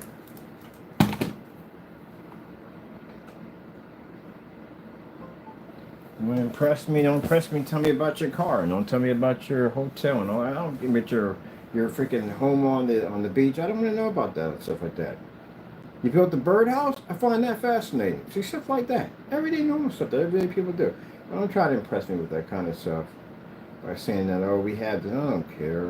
Are you taking it with you by any chance? Oh, you're not? Okay, whatever. Don't care. Now, it's funny because one of the places I was at, I met the most humblest guy. He was a nuclear engineer. You know the brain pattern of a person, a nuclear engineer? That's insane. This guy spent 7 years on a nuclear submarine under the ocean. And he was the most down, or everybody else was in a group I was in to go show off our technology. No, they had money, they had super money. This guy had money too, but these people had like super money, you know what I mean? And they were talking about this, that, and the other, their trips and vacations. I guess they're trying to impress. I wasn't impressed. I was more interested in the guy who spent 7 years in a submarine. I found that fascinating as I don't know what. He was a down there person, man. Little cargo shorts on, man, some flip flops on, you know what I mean? And a big old t-shirt on. He was a cool dude. I spent most of my time talking to him. Big brainiac guy, real smart. Didn't come on like he was super smart and knew it all. No, he's about as humble as humble can be. He's a cool person. That's the person I'll hang out with all day. The waiters and stuff, I hang out with them. I don't hang out with those people at the end of the day. They're boring. I don't hang out with the waiters. Everybody, I hang out with them at the end of the day. The everyday people, I hang out with them. That's what I want to be around. I want to be around other people. Now, if I meet a person in the crowd that's just like me, I'll hang out with them. But all the rest of the stuffed shirts, no. I don't care. Life is short, and I'm wasting a minute of my life hearing you talk about a car I don't care about. And yes, I will abruptly disrupt you in your conversation. Well, I have the what? What could you mention the car at the end of the day? Guess what? Newsflash, don't care. Bye. Well, how rude. Well, whatever. Don't care. You know who I am. No, I really don't care. Tell me about it. Oh, again, who told you we're talking about your hotel? I gotta go. Bye. No, I don't care. Let's see. Yep, I would probably have a big company, big house, and all that stuff if I basically bent over backwards. Half the people came up to me, asked them to invest in my technology, and wanted me to bend over and do things their way. No. At least I can say that I got some self-respect for myself at the end of the day. I watch these shows on TV. My sister likes to watch these shows where people are trying to make it big in the business, and they have this real jacked up boss that can get them there, but they have them doing all kinds of dumb stuff, and these people will belittle themselves just to get on that level. Forget y'all. Are we gonna put this here? We're gonna put that there. Put it over there. I ain't doing that. That's a sellout. Let's become sellouts. Have some self-respect for yourself. I'd rather be poor at the end of the day. At least I got self-respect for myself than be rich and be somebody owns me. I don't want that. Okay, Mr. Bird, we got this. We're going to buy this domain name. It's going to be ours. It's going to be ours for good. We got this, baby. It's going to be yours. All we got to do is press this button. Everything is there. Everything's in order. We're about to hit this. This is about to happen. Kakoosh! I ain't hit the button yet. Not yet. Alright, going to be changing. I've had this name for his company's name for a very long time. Crystal Edge Technology Screens. Mine is still my domain name. It still belongs to me. It's mine. But I'm changing for the new name. Yes. I've had this company for a very long time, but now change is good. We have new technology, and this is going to be an information site. We're going to do some crazy stuff on the site. We're going to do the fake phony projector demonstration test. Good eBay, bad eBay. Some a lot of cool stuff on there to help people out. How to build this, how to build that. All kinds of crazy stuff. We already got stuff on there right now. All right. And the blacklist, of course, will be on there. Because it has to be. It has to be. All right. Everything's there. We're good to go. Everything's all right. You got the name, everything. Okay, look over again. Blah, blah, blah, blah, blah. All right. Info.com. All right. Hit it. Do we have it? This is going to be mine. The time is ticking. Come on. I'm still calculating. Still calculating. Yeah! Yes, is now mine. Crystal Ridge is now reborn. New name of ILEG Technology Screens Info.com, where we will have all kinds of information on. We already started working on this site already. Remember that the unboxings and all that stuff, test demonstrations on this page. Yes. And for those of you, we're going to have a section on there for ambient light rejection technology, which means we will challenge the ambient light rejection technology of today versus our new ILE technology, IOG technology, which we'll tell you what that name stands for pretty soon. Yes, yes, it's all part of our master plan of the complete takeover of the home theater. Whoops, I spoke too soon. All right, anyway, so let's just check this out over here. Yeah, stop doing stuff like that. You're like, oh my goodness, what is he planning? Man, nothing. Come on. It ain't like I'm sitting somewhere in some lair somewhere with my cat and, and I'm stroking them going, yes, soon the whole entire plan will come together and they will all join the dark side. It ain't like I'm up there like some guy giant Game of Thrones chair sitting in some special room of my place where I got everything set up in all black with our technology and I'm just sitting going, excellent. It is all coming together. No, that'd be crazy to have something like that. Who would have that? That's insane. Moving on. Oh my goodness. It'd be awesome. Get an email? I mean, get an email? No, we have our own email. Our own. Nah, I'm good. Got our own. Alright. Let's go back to the domains.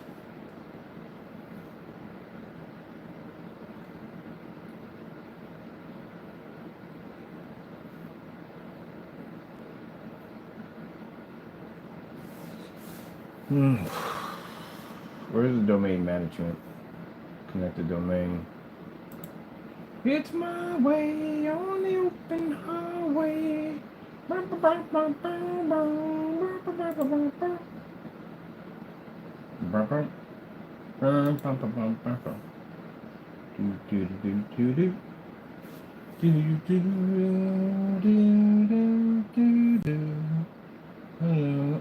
space.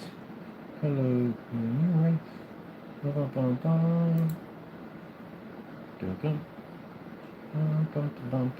How you gonna disconnect me on freaking Google? Lost your mind on that one.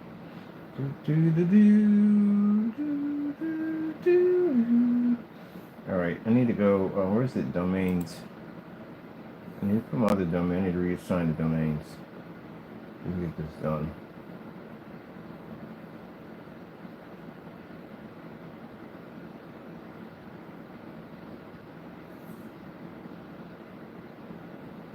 Assign it.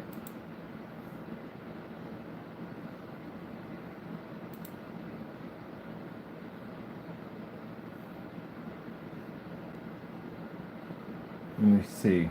Alright, we still gotta buy a plan. Alright, let me see. 2 gig storage space, 50 marketplace suit. We'll take this one at 14. That's all we need. We're good. Let me see.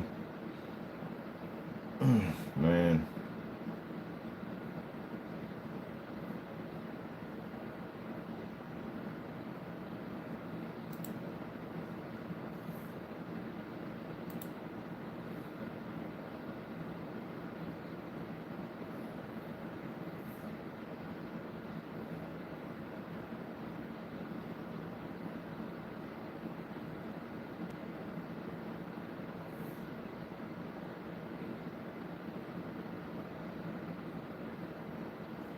Let me see for that.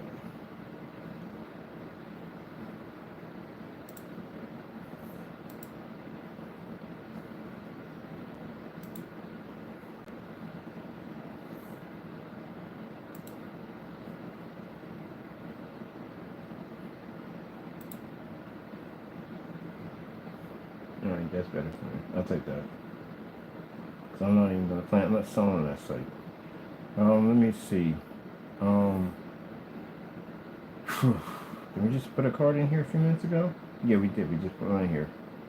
Yeah, give me that one. I'll take that one right there. Give me that one. Let me see. Yeah, give me that.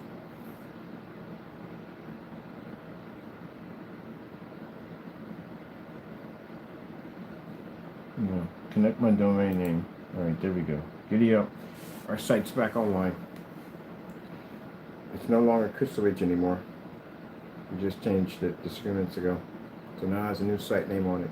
So now guess what? We are now have completed the task of synchronizing both companies into one.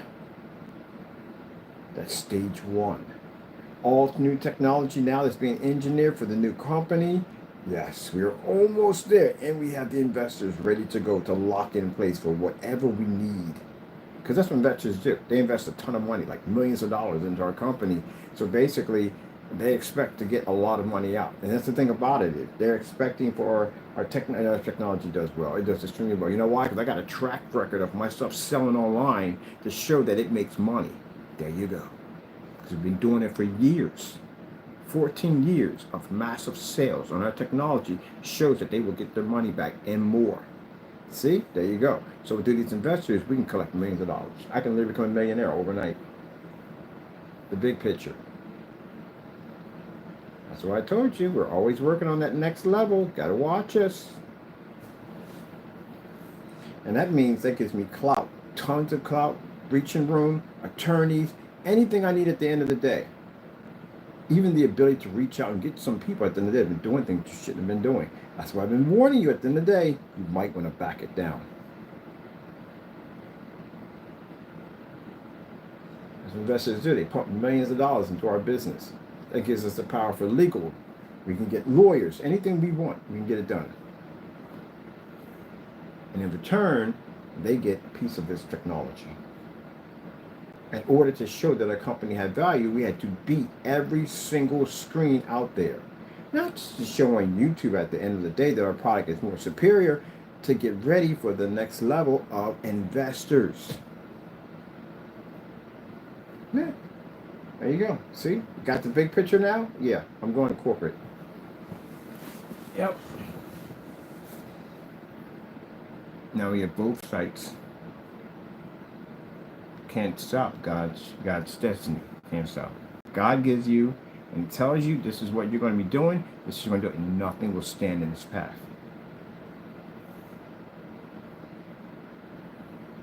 And now soon we will have the most affordable technology on the market. Now, if you use $60 and $50 screen paints, you're not in our category of our technology at all. Period. We're talking about big high-end screens, the big companies, the Black Diamond and Elite Screens and all those big, that's what we're talking about. Those corporations we're got our eyes on. We don't care about the screen paints. Make your product, be giddy and happy, mind your own business. I'm all with that 100%. But for some reason between these two individuals, these idiots at the end of the day, kept trying to stick us on their level. Y'all don't make anything we make at the end of the day. How are we in the same level you're at? You got investors and all? No, you don't have any of that. You don't even have enough long enough time in the field. You don't make enough stuff. You can't even back yourself at the end of the day. I'm so glad to have this part done. Now in the back of my mind, it's like, well, guess what, George? You still have more work to do. You got to finish that, and the other. You don't want to keep sticking me in their categories and we have the same paint. Please, give me a break. Sign the contract. Meet me in court. That's all you got to do. Just sign my contract. Let's go to court. Some of you are going to court anyway, so it'll make a difference. All right, let me see my baby here. It is time to change over to the new technology. What the freak is this? No. We don't want that. Oh. Did we not do anything that I asked them today? All right, let me see what we got going on here. What is all this? Account setting. Nope, changing all this.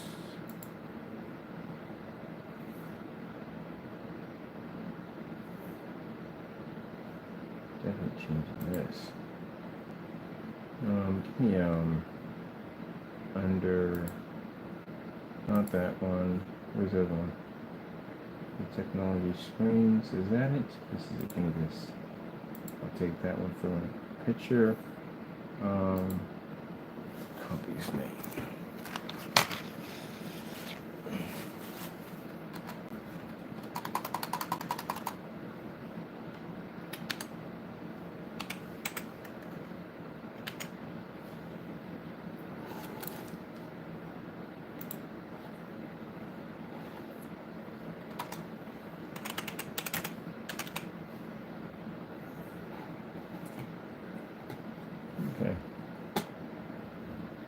email. Let me see.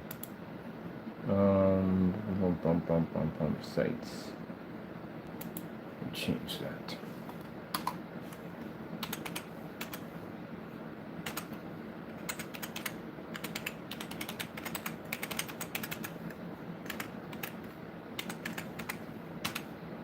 Here we go.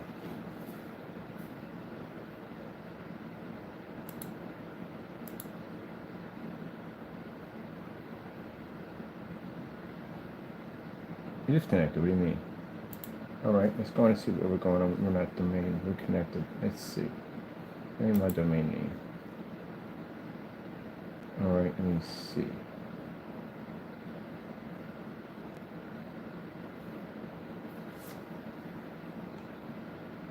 Right. Yeah, it's connected. It's connected right there. Oh, I forgot. We got to wait that 30 minutes nonsense. That's what we have to do.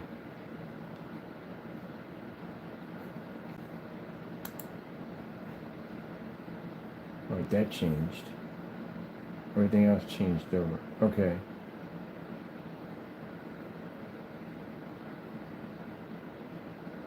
Let's go and find out where it's going to pick up from there. Let me see. It's still saying crystal edge. That means it hasn't changed over yet. X. All right, cool. Release is already done. I can go in there and get that done. All right, that's cool. All right, let's get this one done already. I gotta wait 30 minutes. That's what it takes, 30 minutes to get a domain to connect. So that's what it's gonna take.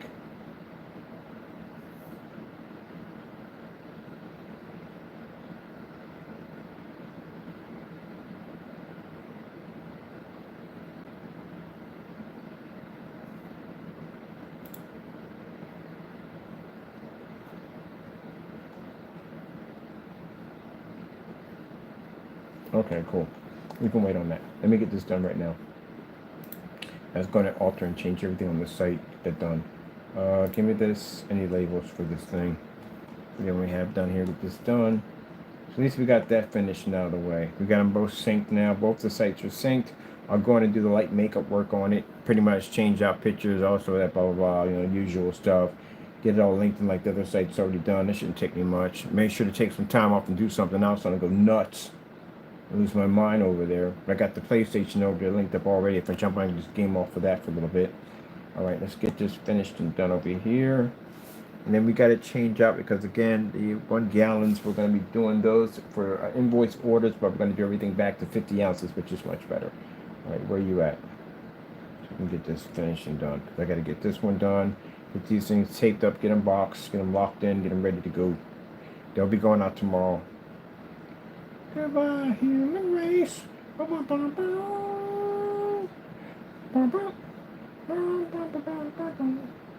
Hey, it's my Cardboard PC King logo. We're gonna definitely do that one right there. Alright, get this done. So altogether, that cost me about 80 bucks to do that thing, man. But I figured, why wait? I was gonna wait and finish everything on the site and then do it, but I figured just get it done. Get it out of the way. Don't keep postponing things. Just get it done. Spend the money and get it done. Then we got to put the launch dates for the product. He's coming over to check out the panel. Yeah, I'm talking about this panel technology. This is one of the investors. They want to come see that panel. So I said, come down and see it. Come check it out. So I got to get all this stuff finished up and done. And the Halo system's being done today too, because I want to be to play with that today. All right, come on, Action Jackson. Let's get this done because we got things to do. Human racing, you guys are sitting there looking at containers. I'm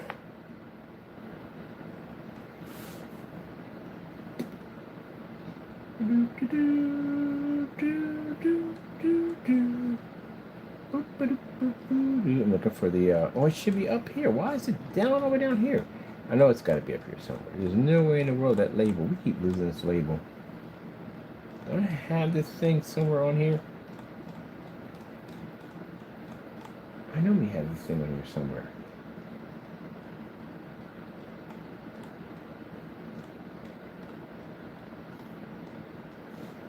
Let me check out here somewhere. FOE. That's a dark silver, dark silver. No. No. No, no. FLE. That's the desk. That's FOE. I think that's technology. Where's the I? I gotta have one here somewhere. Man, I'm gonna be forever looking for this, man. I can't try to mark this thing down. I always never mark it the right way. We gotta get more juice because I'm about out. I can't with juice. Taco sitting in his huddle house like, man.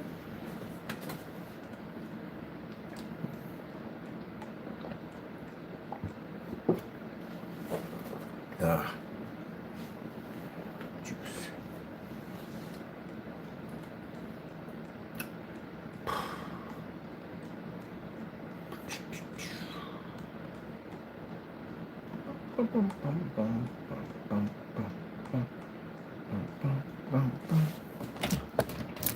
Ugh.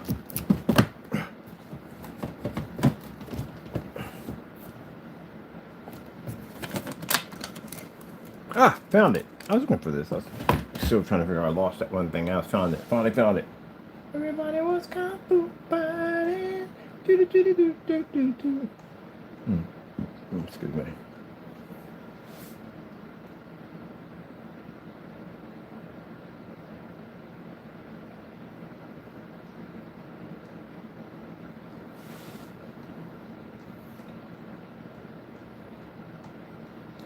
Bum bum bum bum bum bum bum bum bum bum bum bum. Do do do do do do do do do do do do do do.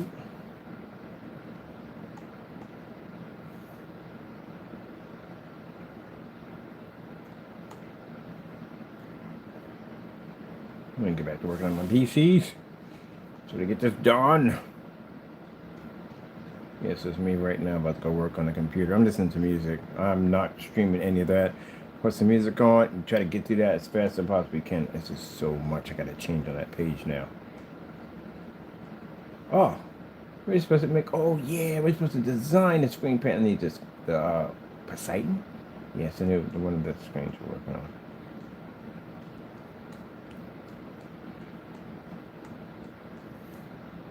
Where is this thing at? Come on, I know I can't find labels on here because there's so much stuff on here. Like, really? Mother freaking fried chicken. Mother freak. Wait, hold on a minute. Is that it? Freaking fried chicken. Oh, there it is. Oh, it was right there the entire time. I didn't see it. Mother freaking fried chicken.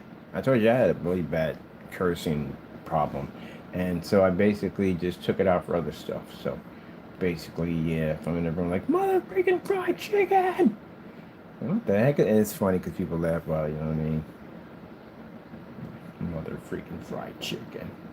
Alright, okay. Let me see. Come on. Where's the give me this. Give me a print for this one.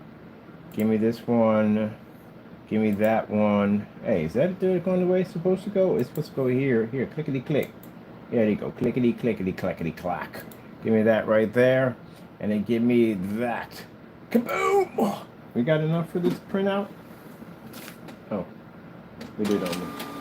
That's right. Give me power. Power.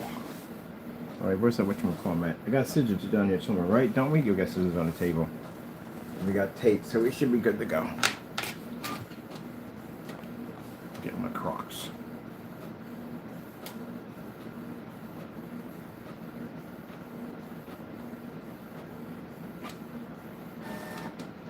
And I get that whole thing like, Crocs are not for men. Yeah, they are for men. They do make Crocs for men. There are Crocs. You know, actually, technically true. You know what Crocs were right when they first came out for? Hospitals, for doctors, and nurses are on their feet all day long. That's what they were made for.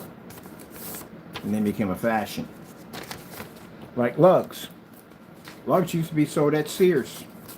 Yep, they were just work boots. That's all they were. And someone started wearing them for fashion. And next you know, things were like 60, 70, 80, 100 bucks for some lugs. But that's what Crocs started off to be. They're for nurses and doctors that had to be on their feet all day long.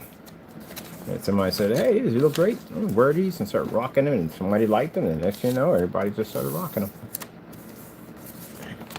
But I want mine to be different. I didn't get them. I saw the customization because a friend of mine, he's got a bunch of them. He was like, yo, you need to get them custom made, right? And I was like, really? I was like, yeah. So I'm going to get mine with my straps in the back that say sports mode activate. It's got the little lights on the side. Yeah.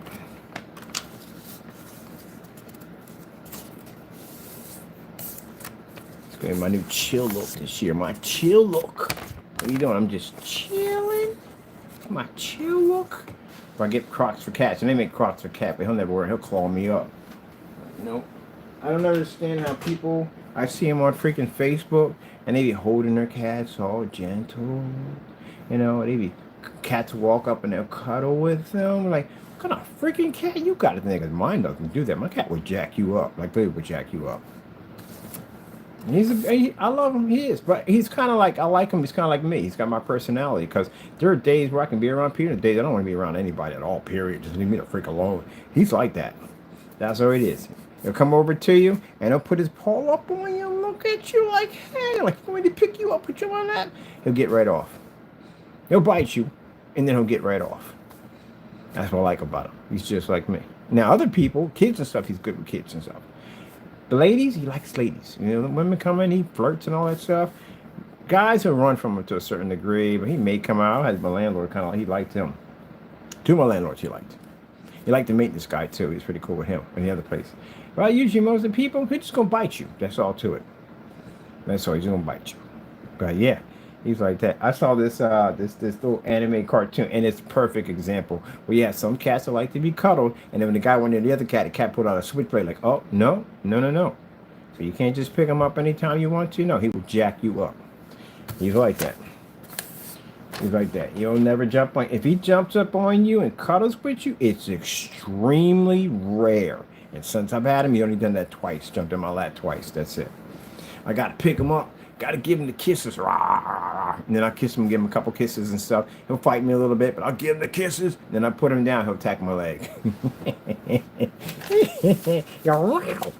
Yeah, he's not that. He's not a... I was kind of shocked when my sister was there to pick him up because he don't let anybody come near him at all, period. Mostly just me, which is kind of weird because he chose me. I didn't choose him. He came to my place. I didn't choose him. So he came in. I don't know why. He just trusted me. So just working. They said they got to choose you. He chose me. So, and nobody can get around him. He didn't trust people. Ran from everybody else. And then when I was at my sister's house, she was walking around holding him. She called me stinky butt. She's holding him. I was like, what in the world? Like she was picking him up. You don't let people pick and claw you up. But interesting. You just don't. You don't let people pick them up. And then we have a lady who comes up here. She works from time to time. He goes off when she comes over. I said, oh, I see. He likes the ladies. But that's mostly with animals. You got a female dog. You bring your boyfriend over. She's going to gravitate towards the boyfriend.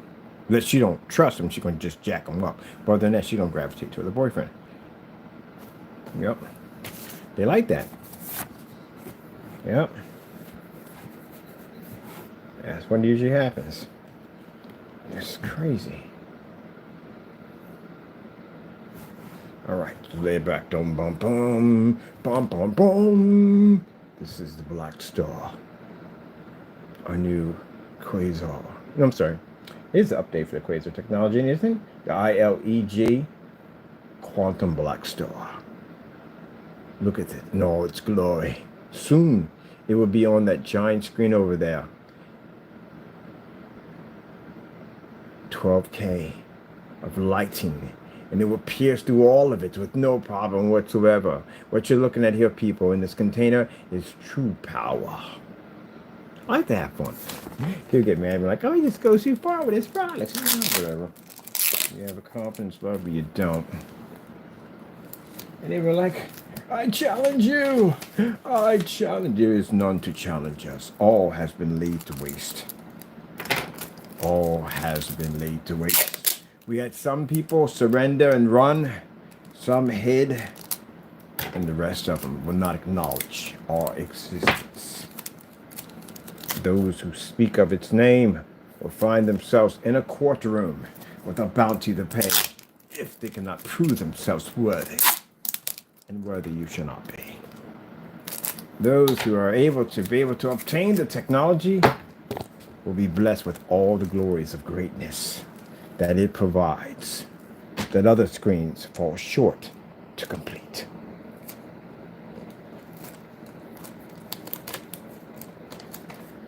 I need to get one of these swords so I can dub this. I can knight my paint.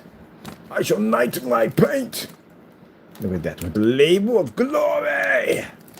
Dun, dun, dun. We gotta make this dramatic. This has to be dramatic. We have to do this dramatic.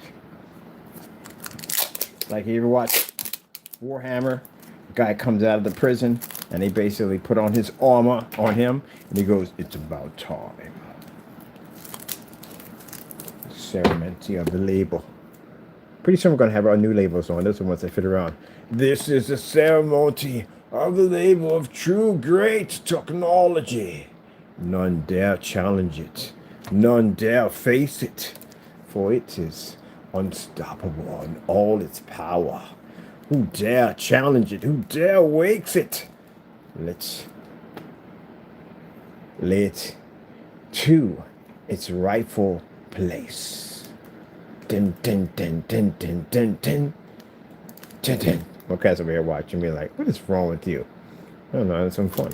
Dun, dun, dun, dun, dun, dun, dun, dun, dun, dun, dun, dun, dun, dun, dun, dun, dun, dun, dun. You naysayers, do you dare challenge the supreme, the most unstoppable screen paint on the planet with the most powerful gain? Dun, dun. You don't dare challenge this. Heck, that shifting technology will kill your stuff. It'll blow your stuff clean out of the water. Man, get shift technology capabilities to shift the gain is insane. What stuff can do. This product was the first one that we developed, and now it has an army of technology that stands behind it. This is the first one we did. The first one we did under this ILG technology, and it literally already has an army that stands behind it.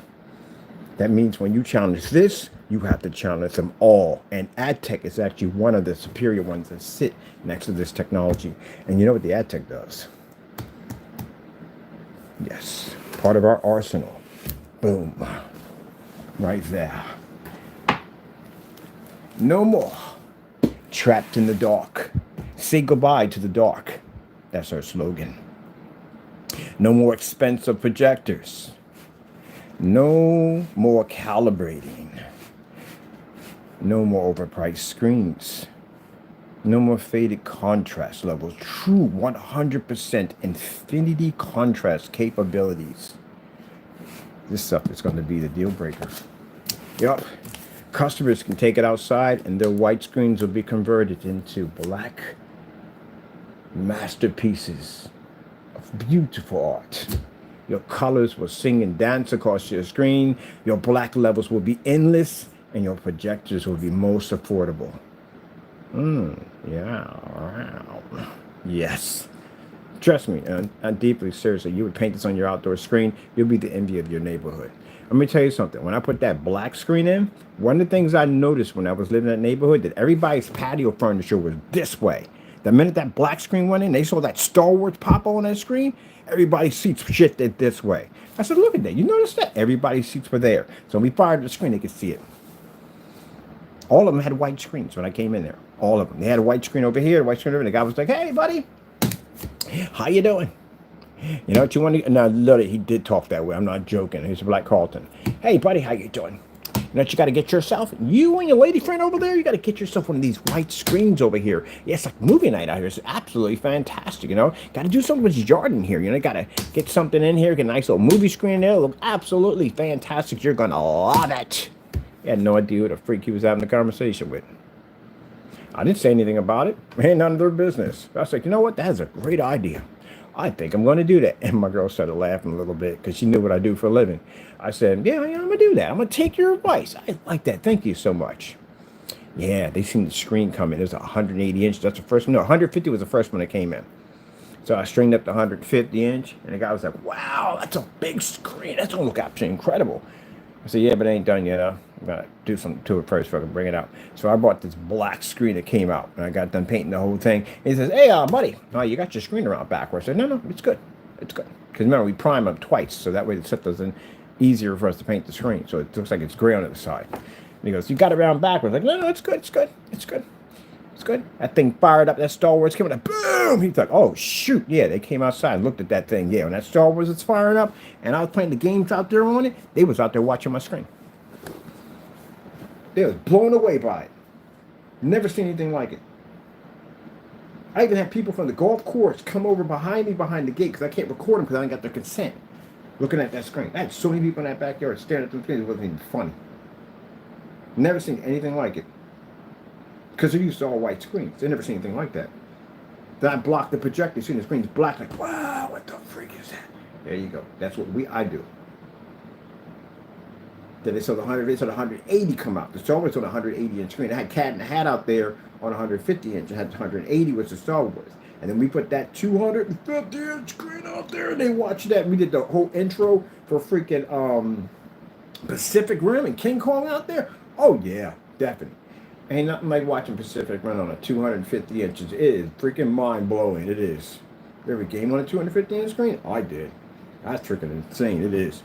Dragon Ball Z, and the characters are huge. But anyway, yeah. I was out there watching Pacific Rim on. He was coming through. He was like, oh my goodness, that is freaking insane. It's so clear. And they thought the projectors were expensive. No, it's an old freaking 720p projector. That's what we use. We use the Chrissy LW401. A cheap projector on that amazing technology. So, you know, whether or not you want to go with the small screens or the big screens or whatever, we got you. All right. Also, too, this does projector mapping applications, work for hologram technology, and all that stuff. Has a lot of interesting capabilities. And can it shift? Oh, it doesn't need to. It's black. You're going to a good place, my friend. You're going to make a lot of people happy. You have done a good job. Yes, you have. God's blessings right here. And for those, any of you who feel the need that you want to get on your YouTube channel and talk trash at the end of the day that said that this product is not real, I got a $500,000 contract waiting for you. See you in front of a judge. Just so you know. Once I get my company established where I got, I'm going to hire me a lot of lawyers. A lot of them. I'm going to hire me private investigators. I'm going to hire bounty hunters. Everything I can get my hands on. You know why? Because if I even find someone on YouTube doing fake demonstrations like these guys against our products, I guarantee you, bar none, that I will have your address by the end of the day, and I will have you served and brought into court, and I will sue the living daylights out of you. You got my promise on that. So, I would advise you be nice. I'm not one, if you don't like the product and you don't like it, that's freedom of speech. I support you 100%. There's a lot of things I don't like. I said it 1,000 times. There's a lot of things I don't like. It's freedom of speech. But if you're out there mixing black paint in my product and you're saying that it's something that is not at the end of the day and you're spreading false rumors about my product, I'll have you in a courtroom in no time at all. Your fake numbers, your freaking fake emails, none of that will help you. I got people that will dig right through all of that. They will dig the earth up on you. Do you understand me? And I will drag your behind into a courtroom where you'll be sitting there pitiful, looking at your fingers and your toes, worrying about your fate. When I get done with you, I guarantee you wish you weren't born. So, act right, like you have some common sense at the end of the day. When I get done with these individuals, and trust me, it's going to be bad for them, you'll see exactly what we mean by, I'm going to open the earth up on you.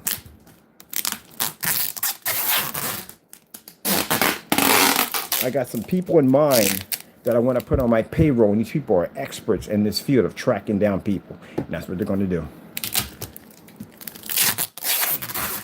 You know, when you got to go down the road of tampering with someone's product, or even copying their labels and putting black paint in there and spreading false rumors about someone's product, when you got to break those kind of rules, then that's when I got to hire those kind of people to figure out where you're at.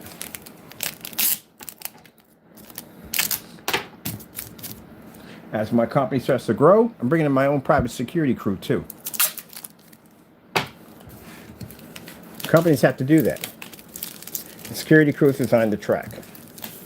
That's what they're designed to do. Now, you buy the product, you like it. Say you don't like it, say, hey, look, I bought the product, it's not to my liking, blah, blah, blah, blah. Hey, it's your personal opinion. I respect that 100%. Thank you for the honest review. I like that. I respect the person who does that. But if you're on there taking my label and printing it off, putting it in a container, and saying, hey, it comes out too black, it's unwatchable, so and so and so, yeah, I'm going to clean your clock. I'm going to take everything from you. Everything from you. I'm going to make an example of you. And I'm going to basically put you on court record. I want them court records to be documented so everybody can read what happened to you in that courtroom. Well, companies, you got big companies out there at the end of the day. And people go, oh, yeah, well, they're big companies. They didn't start off to be big companies. You ever watch the documentary on McDonald's? How they first started off? They didn't start from multi-billion. It had to start from somewhere. Someone had to work really, really hard to build that. To make that happen, they had to work really hard to get there.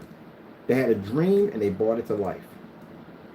Now, if you don't like McDonald's food, I'm not a big fan of McDonald's food. I liked their food back in the day when I was young. It was much better. It did change as it went along the line. But anyway, yeah.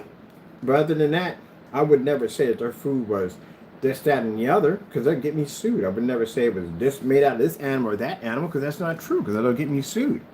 Now, do I like the food? No, I did like it when I was younger. It did taste different, but now it doesn't taste the same way. So that's my opinion right there. It's freedom of speech. But if I sit there and say, hey, their meat was made of a weird such of an animal that's not true, like a house pet or something, that will get me sued in a hot second. And I would expect for them to sue me, because you can't have people talking about your product that way. But you got 100% proof that they're using some kind of house pet in there. That's the only way you're going to win that lawsuit. But if you're out there on YouTube trying to get clout off some big company that they think they're not going to see you, they're not going to watch you, yeah, they're watching you. They're definitely watching you. People out, you have common sense. We're all born with it. We have common sense. Some of us use it, some of us don't. You go into a bank, you go to put your check in your banking account, right? You know that's the way to do things. You don't go walking there with a gun and a ski mask at the end of the day. You know what's going to happen. You know the consequences behind that. Yeah, you know the difference between right and wrong. So if you don't like the product, you don't like it. You put a review. It's not my thing at the end of the day. Blah, blah, blah, blah. Freedom of speech, that's just you. All right? Good. Moving on. Is that going to affect my company in any way? No. At all. In any way whatsoever. But, you know, it's your opinion. That's your opinion. But if you're going to sit there and take that container, that label, and you're going to go and you're going to fill it with black paint and say, hey, his product is coming out this dark, he's a scammer, he's ripping people off, then you're going to find yourself in court. Because now you got to back up the very thing you said from your mouth. And if you can't, lawsuits are not starting off at $500,000. Lawsuits are starting off at $1 million. That's what we're going for. We're going to take you to special courts. The special court we have to take you to, some kind of federal something court we have to take you to get that $1 million. And if you don't have it, it doesn't mean difference to us, because it means at the end of the day you have a $1 million lien sitting on top of your head, which means you can't do jack with your life anymore. It's done. In order to get a do-over, you got to pay up that $1 million, and it does come with interest.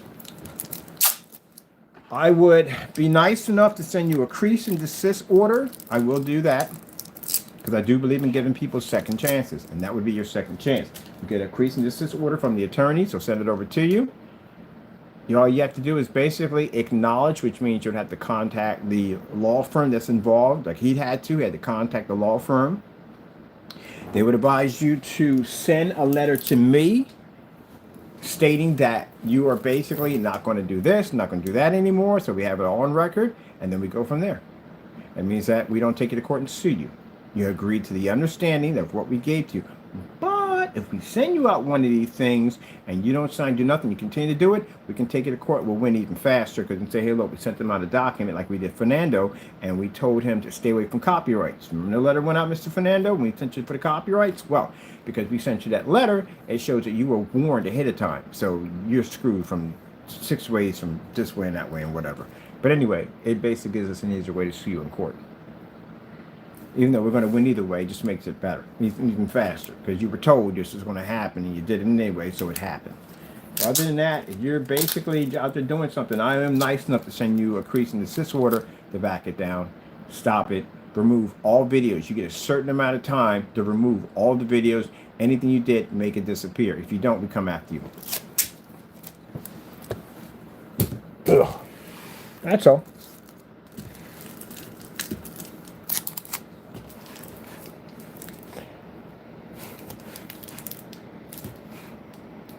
Where's this? Oh, this is going to them. Oh, do we get any more boxes? We've got to get the boxes. All right. You got that. Let me see. Batch numbers will be for. Let me see. You want to paint the screen tomorrow? I don't know. I just want to paint it now, to tell you the truth. I want a game off this thing. I'm dying to do the zombie game off one of these screens. All right. Let me see what we do here. Oh, I forgot this mouse died. All right. We gave them the upgrade for the new technology. Blah, blah, blah. Let me see. We need to print out. What's next? Go back out here. Oh, treat me this way. Ba, ba, ba, ba. Ba, ba, ba, ba. Ba, ba, ba, ba.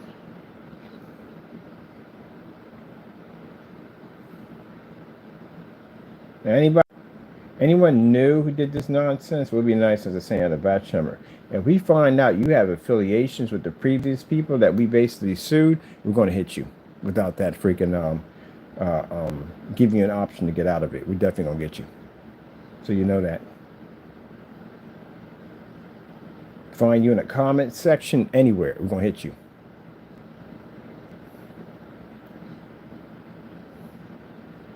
I'm not sending you out a cease and desist order because you're basically affiliated with that nonsense. Do you know how crazy that looks when you have a $1 million lawsuit hit you and you basically see those zeros pop up on a piece of paper staring you in the face saying that's what you're going to court for, and you're going to have to be the backup that what you said about our product is true? You know how scary that is? That's your entire life right there gone. Jeez. I remember whatchamacallit tried to hit me with a $150,000 lawsuit. Screen Innovation did. They sent me a cease and desist order to stay away from their stuff. I got the little papers right there to show you. I think it was $150,000. Yep. Now, the reason why that'll never hold up in court for them anytime we test any of their stuff, because again, as they said that they felt at the end of the day that I was basically disrupting their product, you would have never sent me out a letter to begin with telling me that my product had potential and apologizing for waking me up out of my sleep. Because people don't start things off that way when you basically violate their products, which means showed you had an interest in our technology.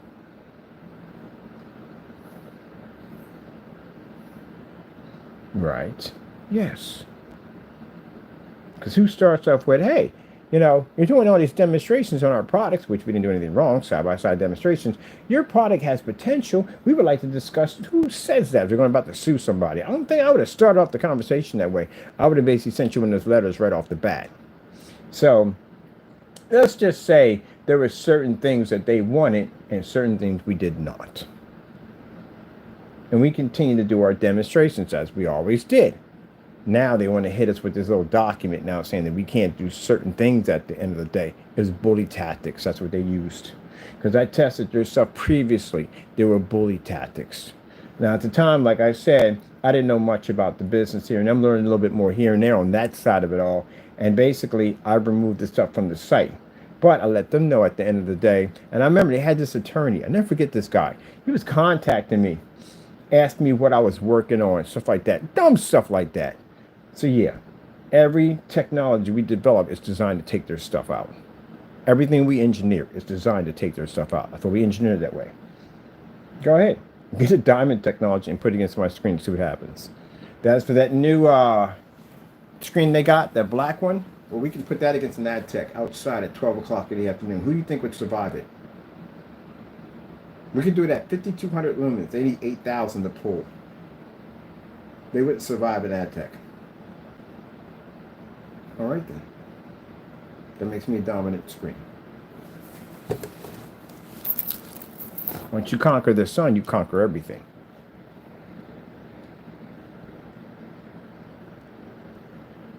That's where that comes from. 8,000 lumens couldn't even save you from 100,000 lux of direct sunlight. You need more than that, a lot more than that to do it. And you still wouldn't be able to pick up correctly. Mind you, their screen has to reflect off it. Our screen can filter sunlight. So that screen was invisible, it went through sunlight. Well, I can't wait to shut it off again. Do you see any of Diamond Technologies with screens with a halo system wrapped around the screen? Not one. Now, like I said, I respect this technology. I do like it. But on the other hand, I don't like how we were treated. If you basically they felt that I was violating your company and that's how you felt, then you should have sent that letter out to begin with.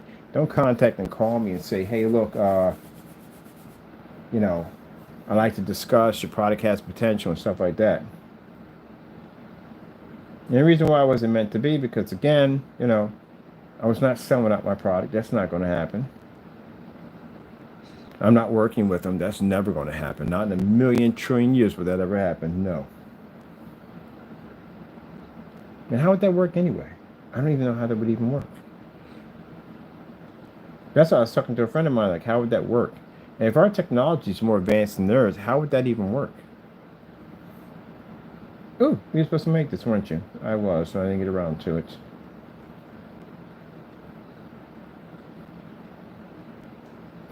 Yeah, for those people at the end of the day, when they say, well, I don't think that's true, go buy a black diamond screen, see what happens.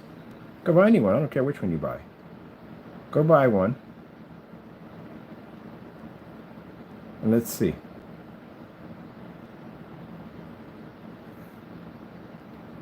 Oh, man. What the heck was this? Oh, that was something I was working on. Okay. Gotta build that. Alright. Come on, bird. Get this done. I'm going to finish. I'm going to work on it. I'm going to light my screen up over there. So I can have things. That's going to be a challenge screen, by the way. When we finish that screen over there, it shouldn't take long to get it done. That's going to be a challenge screen. So, mind you, we're challenging you on that screen over there. That's when it has a halo system built onto it. If we challenge on that rear projection, we got a screen for that one. Comes with a very wide frame, so we can have lights on both sides, and we just stick our freaking invisible screens in there.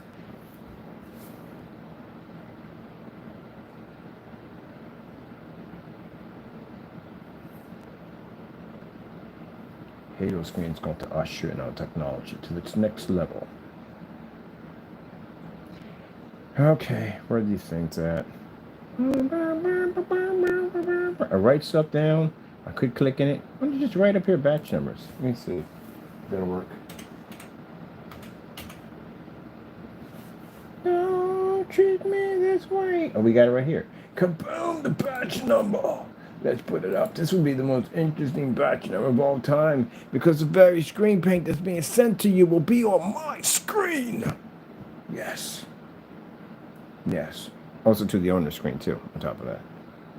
It'll be the most interesting. I never keep some of this batch number painted myself, but this will be mine. This is mine.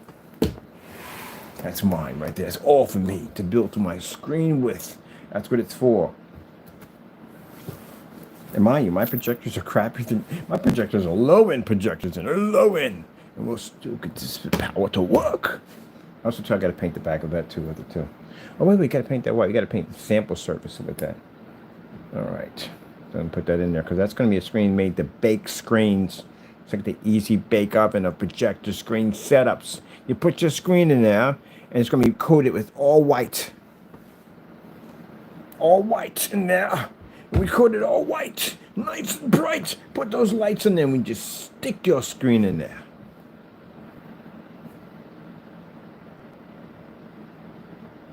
Every time I talked about how it'd be funny, like you ever seen the Sausage Party? It was not made for kids, by the way. Sausage Party, and freaking like it'd be like the paint version of it. You know what I mean? Like we'll get like crow's paint and we'll open up the box and it'll go, oh my goodness, why is there so much light in here? What in the world? Why would someone have this much light in here? Oh my goodness, look at the projectors. They're relics. Because they come up that other projector he has. Like, how are we going to work with this? These things are so old. They're antiques. Oh my goodness, what the freak is that? I mean, a ring of light staring in the face. Like, we know we're not going to that, are we? Then our screens be like, really? You're afraid of that? That's nothing. This is where technology is reborn. Yeah, they'd be terrified. They're like, oh my goodness, what the frick is that? Are those lights that are on the screen? Who would put something in that? Yeah, that's how the screen, their paints will be talking. At the end of the day, come back, paints be missing. Like, where the frick they go? And jet it off. You see them on the highway doing like this, like, someone take us back home. We can't be in there. It's insane. It's madness. Let's go. It's madness. To come back and talk to the other paints at his apartment. You understand? We saw insanity and craziness in there. There were paints walking into this ring of light. The entire environment was fully illuminated, and the projectors were so outdated. I mean, talking about that. The nightmare of all screens going into our environment. Think that's a nightmare? That's nothing. Wait till we get the facility built. I got a facility I want to design, and one of them involves an outside area with a greenhouse. Stick your screen out there and all that light. Nowhere to hide in that place. Yep. I got to build better facilities. I want an area where I can actually bake my screens, you know, freeze the area, like temperature control. Whew. That makes me so happy to think about that.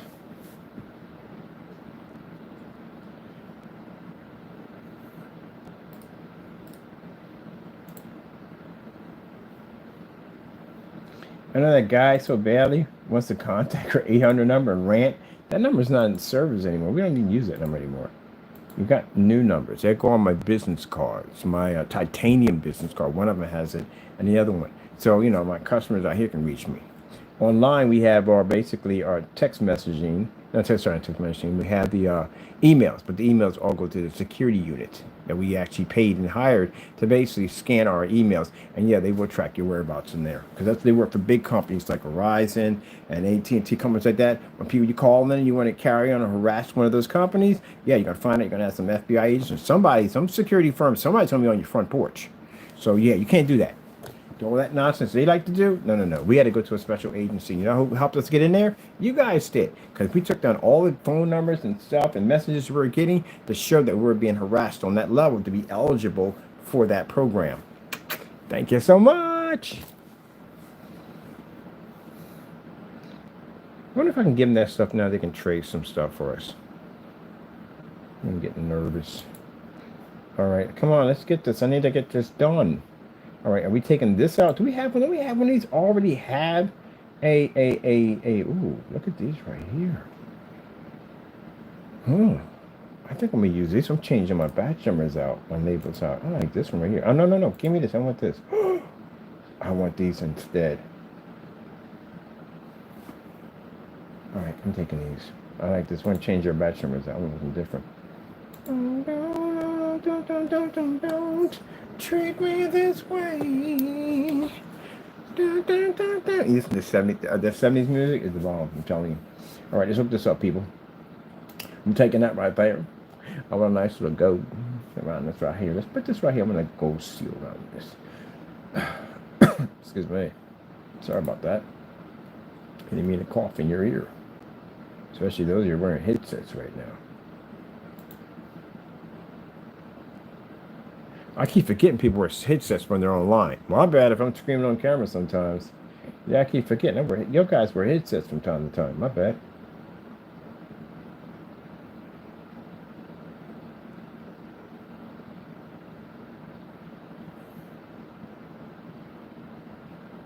Oh man, it was right in there. It was right in there. That niche was right in there. Where did that go? Where'd it go? That's where to go. Yeah, there we go. Oh, it just makes me happy. It makes me happy. All right, we got 5:30. Come on, man. I got to go down and get some more juice. We'll be about halfway in. And I got long work to schedule today. A long one. Making new batch number labels. How much paper we got? That's a lot of paper we got. We got more. I said it before I came in the door. I never let the mic back behind me before because it's biting me in the rum. I can't hold it back. Eric being rocking. That's all we got for paper? Come on, we got more paper than this. Things I do sometimes, I swear. I'm walking in the rain and the snow, and there's no place to go when you feel like part of you it's ready to die. Candy jar. Give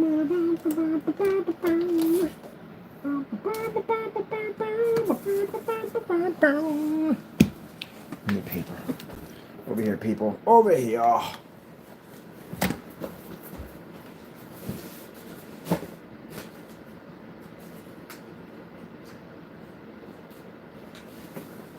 we got paper. We got paper. Yes. Somebody wrote down one time, I said, oh, you think you're funny, don't you? You think you're funny. You think you're funny on there talking all these smackety jack. Whatever. The fact that she brought it up, do you think I'm funny? Yeah. All right. We got some paper in here. I got to put this whole batch and everything at the bottom. Let me see our date. What's today's date? Today's date is, let me see. It's the 5th of February. Valentine's Day is coming up, people. It's coming up for you young lovers out there, old lovers out there. And do something cool for Valentine's Day. That is absolutely awesome. I got the other ones. They'd be like, I'm doing something. Oh, it's so cute. Oh. It's beautiful. No, I'm just serious. It's beautiful. Me, on the other hand, I call it Independence Day. That's what Valentine's Day for me. I buy myself stuff.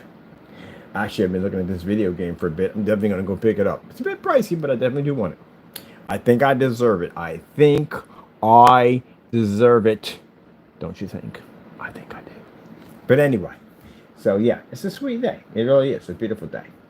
Now, you get some people on Valentine's Day, you know, I don't know. They just feel that I've got to be with someone. I've got to find someone. I need someone to love on Valentine's Day. No, you don't. Treat yourself out. Go to a nice restaurant. Eat. Who cares at the end of the day? Some people cannot eat in a restaurant by themselves. I can. I do it all the time. You know why? There's nobody in front of me. No one chatting on their phone. No one getting on my freaking nerves. I'm like, here, look at this. Look at this. Leave me the freak. I can sit there and chill, watch a good movie, throw my headsets in, watch a little Hogan's Hero, and just chill, have my food. That's it. People say, oh, but that's sad. How's that sad at the end of the day? That's you. Enjoy yourself. Don't worry about what other people think at the end of the day. Yep. Because I guarantee by next week they'll be yelling and screaming at each other and they'll be hating each other. With a whole lot of stress behind it. And you, well, you'll be chilling in your world, just enjoying your life. So anyway, yeah. But anyway, nah, I do. I like to go to restaurants and eat. Chill myself. Leave me alone. And then for once in a while, you get somebody want to sit at your table like, oh, I saw you sitting over there, and maybe you want company. No, I don't want company. I literally will get a t-shirt that says, I do not want company on it when I go sit and eat at a restaurant. Table for one. I have to make a nice t-shirt right there. Table for one. Yeah. I'm good. Or I got other friends that want to be left alone. They don't want to be bothered with anybody. They're chill. They think their own world. We all hang out and do something together. I don't know. So, nah. Valentine's Day is for the people that are in love. Leave it at that. That's what it's for. And if you're feeling bad at the end of the day that you need someone to love, trust me, you're good. Don't rush it. Take your time. Too many crazy people out there. That's what it comes down to. Take your time. Don't go rushing into something because you want to celebrate a holiday.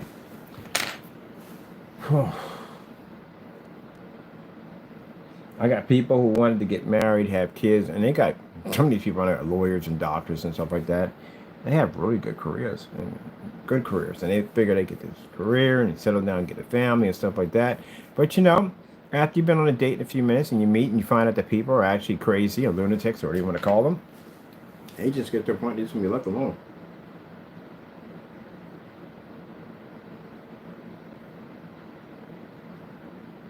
Now, if you've been in a relationship for over 5 years and you figure there's something better out there, I'm here to tell you, there's not. We have to go through that. Some people, the reason why they don't break up because they've been in a relationship for 5 or 10 years or so, for 8 years, whatever, because you got to go through that whole process all over again. You know, the whole trust issue, like going on the first date and the second date and the build up and blah blah blah. You gotta be this fake individual for a while because you don't want to scare the person off. I can never understand that part.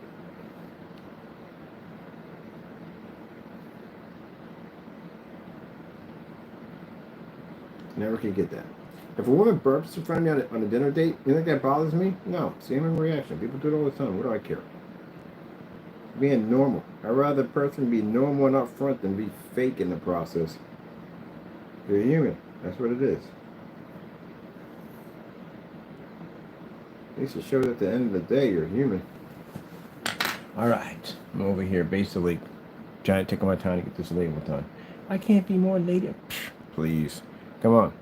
I do not care. Just come down and chill, have fun. That's basically about it. People go through a lot of pressure and dates up in the day, worrying about what another person thinks. If they're offended by who you are, then guess what? You don't need to be with them. Go somewhere else.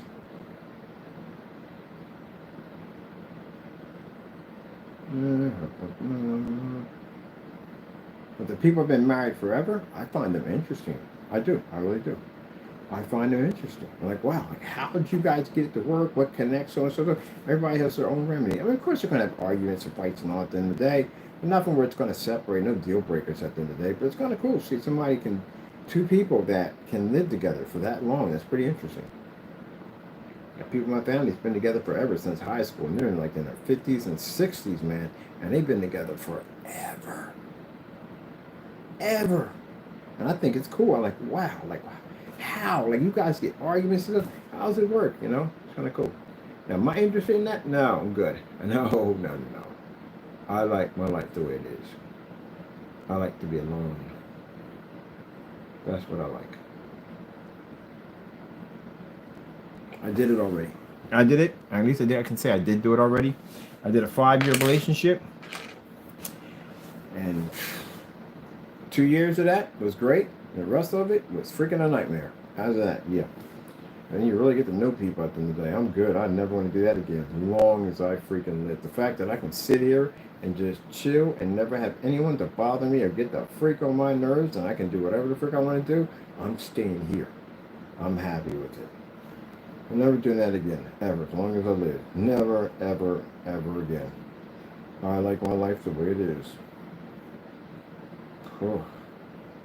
Then the green monster nonsense. I date this female. I get jealous. I even said hello to a female. No. No. I'm not going to that crap either. I'll say hello wherever I want to say hello with. Get attitudes because you say hello to somebody. They want to speak to you all day long. Get mad, get attitude with you. Just dumb stuff at the end of the day. I'm done. The crazy fits. Not just saying all men. Men have crazy fits too. They do dumb stuff too. Women do dumb stuff. It's both of them that do dumb stuff. Have these little crazy fits and attitudes and mood swings and stuff. No, we're not doing it ever again. I couldn't tell you some of the crazy stuff that I freaking witnessed in a relationship. At the end of the day, the weirdest freaking mood swings on the face of the planet. Like you just sitting there scratching your head. 1 minute you sitting there eating, next minute they smash a plate on the floor, scream and run upstairs. You're like, what the freak? What's that all about? And you're not going up there to find out, because if you do, you're stupid. Because you already know, when you're young, you go up there and find out, and then you learn from that lesson to never go up there and find out. You know what you do as you get older and you learn? You go in another direction. You let them figure it out. Because you're not walking into that freaking nightmare. Let them bring that to you later on. Don't even try to play Inspector Gadget, because you will find out the hard way. Yeah, I went through that crap, man. The freaking mood swings, oh my goodness, man. You don't understand. You don't get it. You don't understand. You don't get. Well, you haven't told me anything, so how would I know? Oh, it's just like you to be insensitive. That's just who you are, an insensitive human being. Well, if that was that person, why'd you hook up to me to begin with? If I was that kind of person. Oh, that's just how you would be. You would just be that person at the end of the day. That's just you. But typical you at the end of the day. You know what? I got time. I got to go. All right, bye. Got the house to myself. Goodbye. Deal with that dumb nonsense. Headache.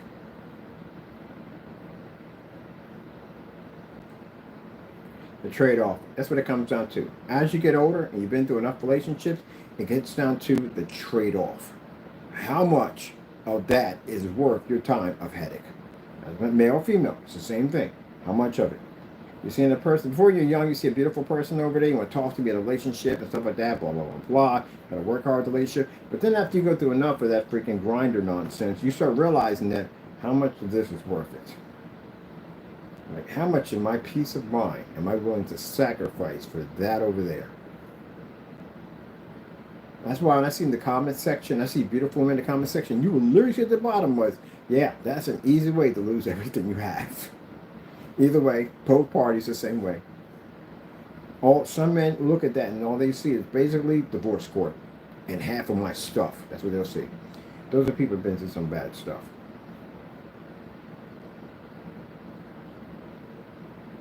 Other half will see nightmare and a headache. I see nightmare and headaches. That's what I see. Nothing but a headache. I don't know how other people perceive at the end of the day, but it's like no matter what you do, you can never, ever, and this is true. Women, you're going to get mad at me about this, but it's true. Some of y'all don't know how to be happy. Like, what the freak, man?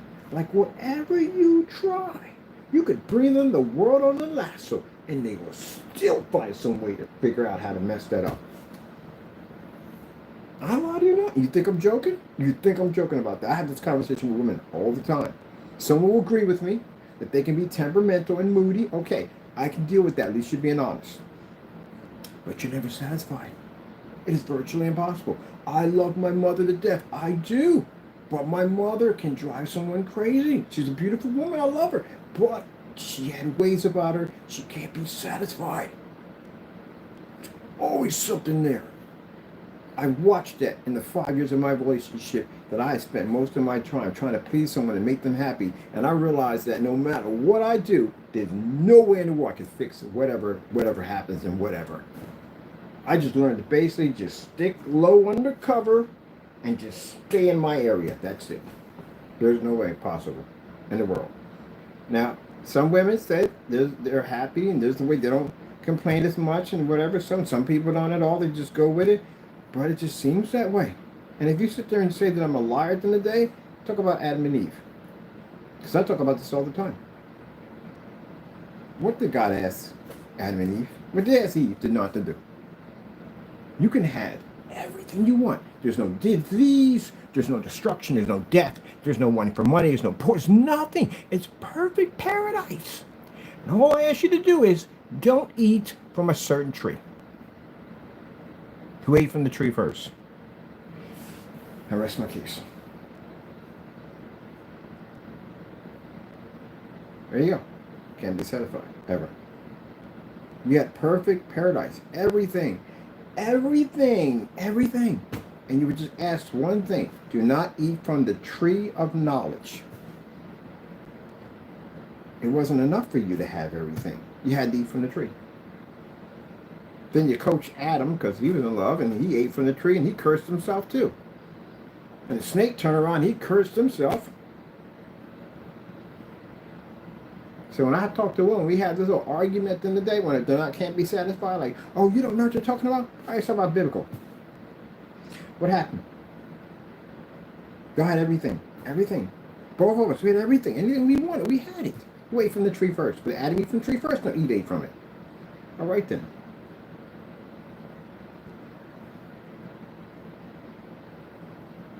Now some women argue with me, I can be happy. Yeah, I do believe you can be happy. I do believe that. I believe that you can be happy. There are times that, yes, you can be happy. But there are times are you truly satisfied? I watched men marry women, and they'll be married for 20-some years, have kids, the whole 9 yards. The woman will be talking to somebody online, somebody from, you seen it on TV shows, to talk to some guy in another country. And she decides that she want to up and leave her family to go live with this guy in this other country. Now, how do you handle that situation as a man? This woman, you've been together for years. I'm not talking about no young relationship. I'm talking about years. You invested time and everything into, built a family, whole 9 years. And she decides that she wants to leave and go marry this young man. And you should be along for the ride. You should respect her feelings and her choices. I saw that on freaking Dr. Phil. I sat there and said, I don't even know how I would even process that.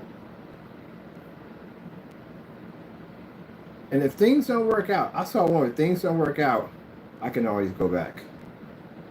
And the guy took her back. We call that whipped. You know what happened? She didn't would have bought that nonsense up. I'd have contacted me a lawyer. Go ahead and do it. Go over there and do it. I mean, the fact that you even had the thought process to even think that, even bring that to the table, that would have, I'd have divorced you right on the spot. And definitely, you would have, before we got into that relationship, you would have been signing those papers, those prenup papers, that you ain't getting jack from me at the end of the day. You ain't getting a thing from me. When we got kids, I would take care of my kids, but you ain't getting jack from me. You can't even benefit off my kids at the end of the day. I will lock their money up so tight you can't even touch it. Only they can touch it. Because once you betrayed me, my money's not yours no more. It belongs to the little ones. That's it. Now, if they want to break you off some of that, they can. But other than that, I don't give a jack. Anybody. And then this man sat there and dealt with this mess. This woman went over. She did. She left. She went over and she met up with this man, and who God knows what they did over there. She said she was going to sleep with him. She told him right there, I'm going to sleep with him, and so and so and so. I got to live my life. I got to be free. I can't be tied down. I feel like I got to get out and do what I got to do. That dumb nonsense. And he said, well, if things don't work out, I'll come back to you. Man. She left her kids and everything. Been up there for a couple of months with this man, and then came back to him, and was still with him, mind you. She's gonna marry him. So we could still be together, but I'm gonna marry him. Man, first things first. I was at the bottom of the comments section writing a book. I said, first thing, you're not even gonna have this at the end of the day. The minute you would have brought that to the table, I'm lawyering up. I'm gonna document everything you just said out of your mouth to me. So I can play right back in court. Yeah, she's going to leave me for this other guy, blah, blah, blah, blah, blah. Yeah, and if you didn't sign, you would have walked out with nothing. Second, you getting the freak out of my house. I'm throwing all your stuff out in the street. All your stuff. I'm going to pack it up, throw it out there. I don't even want it in the place anymore. I'm going to hire me a contractor to come in and redo the entire place, because I don't want anything that remind me of you in that place. That's what I did with the other place. I rebuilt that place. You see me buying all that stuff when I was in there? Yeah, that's wiping her memory out. Blocking all your communications, all that, cell phone. I'm having a deletion party, which means I sit down and delete all your stuff, pictures, all that stuff, everything. Cut you out of all the pictures and stuff. I'm wiping you off the face of the earth. You don't even exist in my world anymore. You're gone. If you even bring up the mere thought of this. Because then that's going to play in the back of your mind. It's going to mess with you. That's what it's going to do. You entertain that nonsense and you decide, you know what, she only said it. She can actually do it. That's going to mess with you now. Is she late for something, something pop up, whatever. He late for something, something pops up. Whatever happens between male or female, you're going to blame them automatically from the door because they put that thought in your brain. Now you got to live with that nightmare. Another line of insecurity unlocked. All for you. So right there from the door, no. Nope. The minute you bring it up, it's over. All right, that's it. That's it. We're over. What we had, I don't care, we over it. The fact that you could bring something that insensitive to the table after everything we've been through and had this, no, we're done. Gone. Bye. I'll do it my pain. I'll get over it. You don't exist anymore. So, yeah, go be free. Get out of my face. That'll be the same thing right there. All your stuff, you got so many days to come pick it up. If you don't, it's going in the trash. Change all the locks, everything. Even might even get myself a big old dog. You come back, you can meet Butch. This is Butch. Butch doesn't like you. You got 5 minutes to get off Butch's property. You're going to become Butch's lunch. So I suggest you run. You ain't having that nonsense. Nope. Best crazy thing I've ever seen in my entire life. I was just sitting there blown away by this. I was like, what the freak am I watching here? Everybody in the bottom of the comment section was just blown away. Like, what in the world? Yeah. She told him she was leaving him for another man she met. They were meant to be together. She was married. She was leaving him And that if he understood and he truly loved her, that's the craziest thing I've heard in my entire life, you would support her decision. And she expected for him to wait for her if it didn't work out. So basically, you're the fail safe. That's what you become, the safety net at the end of the day.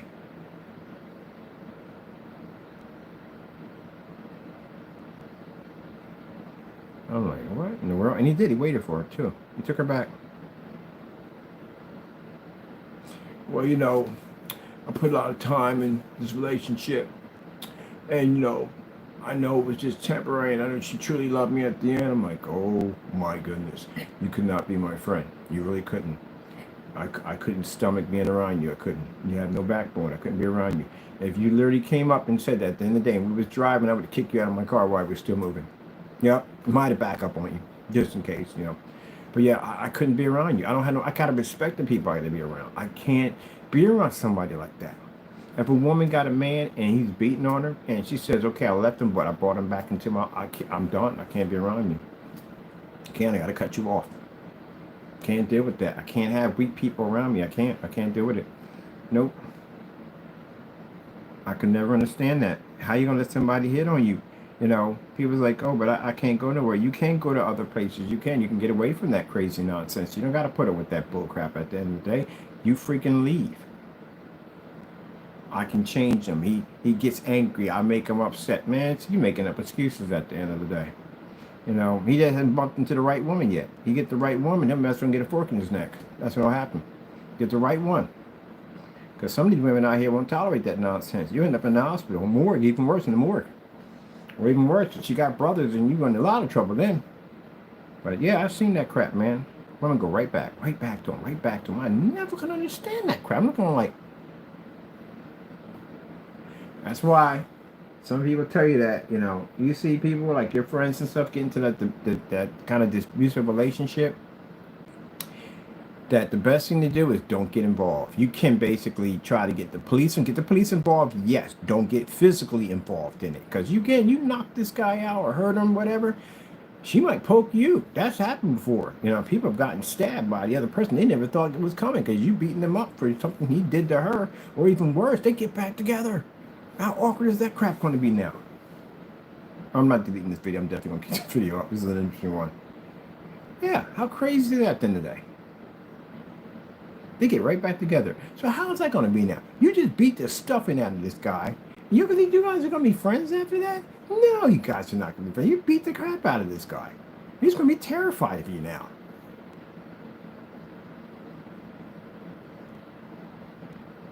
So I don't know how that's going to work as a friendship now. And she's back together with him. I cut both of them off. I'm done. I remember I had a friend of mine who was a police officer. And he says the scariest thing is domestic customers that are in domestic disputes scare him the most. That's why when two couples are fighting, they have one over here and one that can see both of them where they're at, because you never know when the other one's going to come and attack you. And he had an incident where basically he wore his body armor that day. He had his body armor and he was wearing the side shields that they have for the side. Usually he takes them off.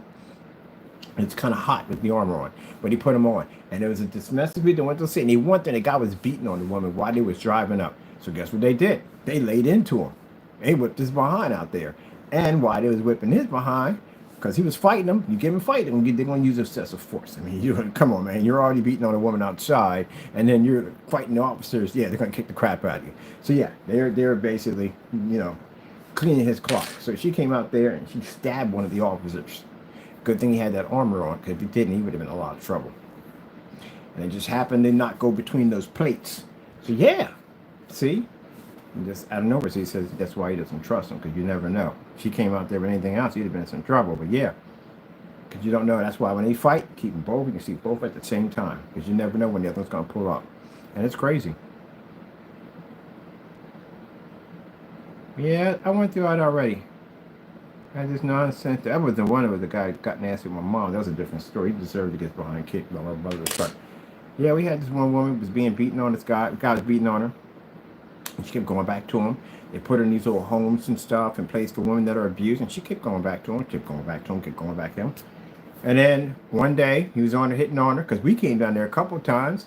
And when I had a conversation with him, my cousins had conversations with him over and over again. One time he wouldn't come back to the building because a couple of my people had to go in there and, put the fear of God into him. He didn't want to come back to the building. So that was the end of that nonsense. But she brought him right back every single time. Come in the building, we looking at him, and we seen her open her arms and bring him in and be like, whoop, that's it, it's out of my hands. I'm not going near this with a 10-foot pole.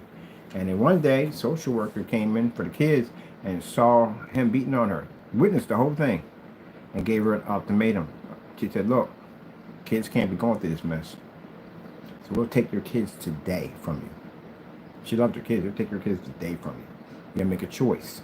Either you're gonna leave him or we take the kids. And she left them. They're gonna take her kids. So that's the last we saw of her. They moved her out of state. And him, well, he had problems.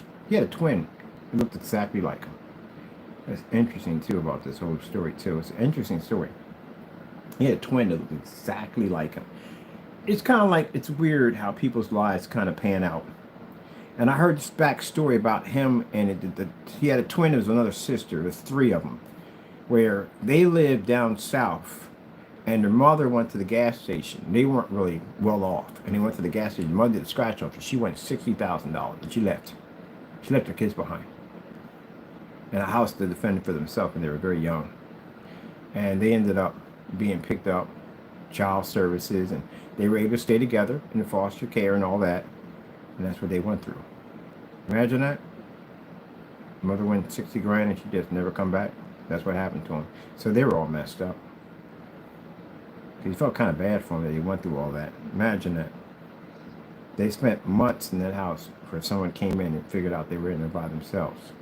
But anyway, so we ended up meeting one of the twins.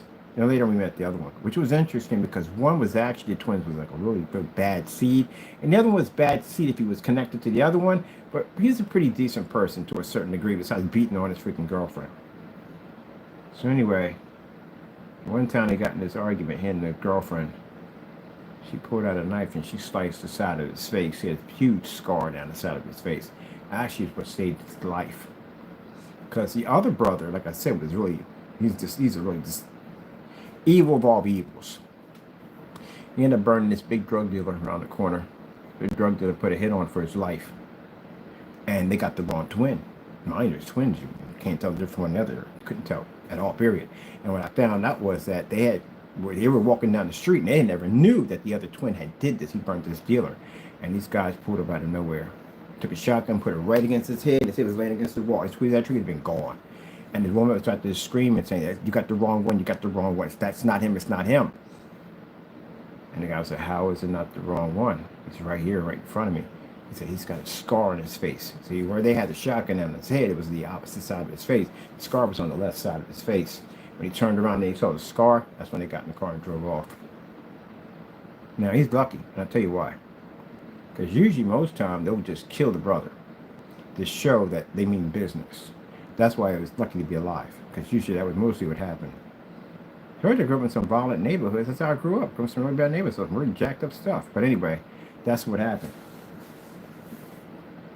So that scar, which is interesting, where his wife sliced him down the side of the face in the fight, he saved his life. And when she was telling the story to us, she said, yeah, that shotgun was right against his head. His head was pressed against the wall. That guy was going to pull that trigger, and he had a hit on him.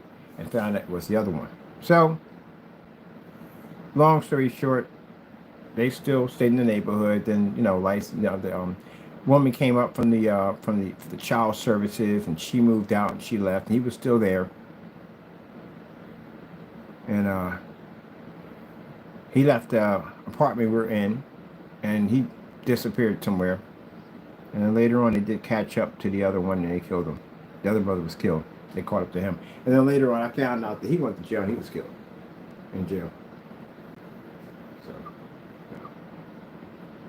They were both killed either way. I never found out what happened to the sister. There was another one that was the sister, and what happened to her. But that's pretty much the story behind that. It's crazy how you hear the backstories of people's lives. It's pretty messed up. Pretty messed up. Yeah, I got stories like that in my head all day long. Of people that just was better off if they just weren't born. Yep. So you think your life is bad at the end of the day.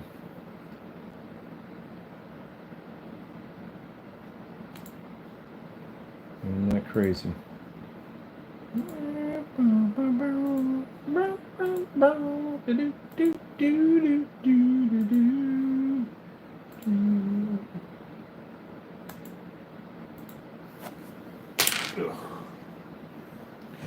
Let me go with this right here. All right, batch number. What do we got? We got 602. Got to get to the store and get the juice. We don't get the juice, Ken. We wouldn't have no juice. You're doing too much talking. I can't help it. My mind goes in other places. I like to talk about things. You know, one of these days I'll be off this earth. I'll be going like, hey, you remember that guy used to come on YouTube and he used to talk crazy stuff and make screen paint? You know, he had these wild conversations and stuff. He talked about some of the craziest stuff. Yep, my videos will be here and I'll be off this earth. I'll be going to see God. I'll have no remembrance of this place ever. That's what people don't understand. My mother passed away. You know, people in my family thought she would remember us. She can't remember us. That's impossible. There's no memory of this place, ever. So the world is full of sin. They don't remember Earth, or none of anything. They don't remember anything in their life. They don't even remember the people that they're. They have no remembrance of this place. This world is cursed. Where they're at is not cursed. So why would you take these, even though it's your family, why would you take those bad memories from this world and take them into a world of peace and no sin? There's no, they don't remember you. They pass over, they don't know anything of this world ever again. People sit there and said, oh, you know, I have people in my family talking about, you know, because I guess it's their way of coping with it, you know. It was their way of coping with what they were going through by saying, well, she's watching over us. And said, no, she doesn't, she has no knowledge of this world. It says right there in the Bible. You have to read it for what it is, you know. You have to accept it for what it is. Some people, it's hard for them to accept this. You have to accept it.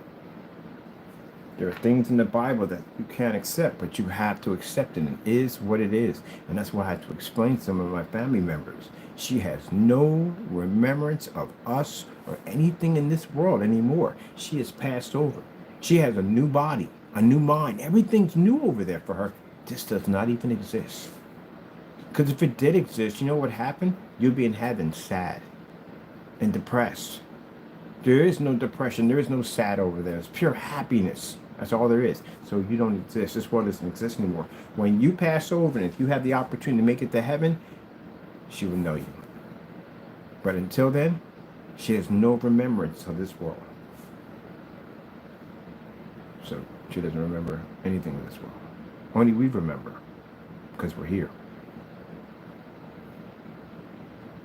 So some people accept death, and if your loved ones are saved, it's not a sad moment. I got people in my family right now, they're still grieving. They're miserable, they're depressed. They want to bring you into their circle and be miserable, depressed with them. I'm like, no, we're not doing that. We're not doing that. It's a happy thing when a Christian passes off this earth. It's a happy thing. You know why? It's a celebration.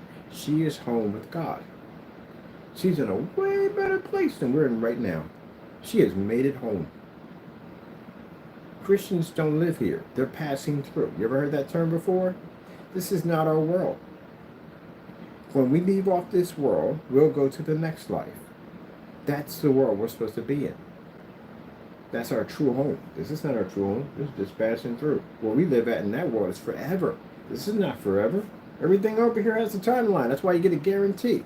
TV's not forever, cars are not forever, houses are not forever, everything breaks down, falls apart, there you go. Over there, everything is forever. It's for eternity. No death, no disease, nothing. It doesn't exist. Nope. Only here. We have all this chaos and craziness here. So for a Christian, this is not his world. It's passing through. He built his world in heaven. He built his future in heaven. But those that are not Christians, you built your future here. In a world where things will not last forever. They will deteriorate, they will decay, they will fall apart, and then they'll become no more.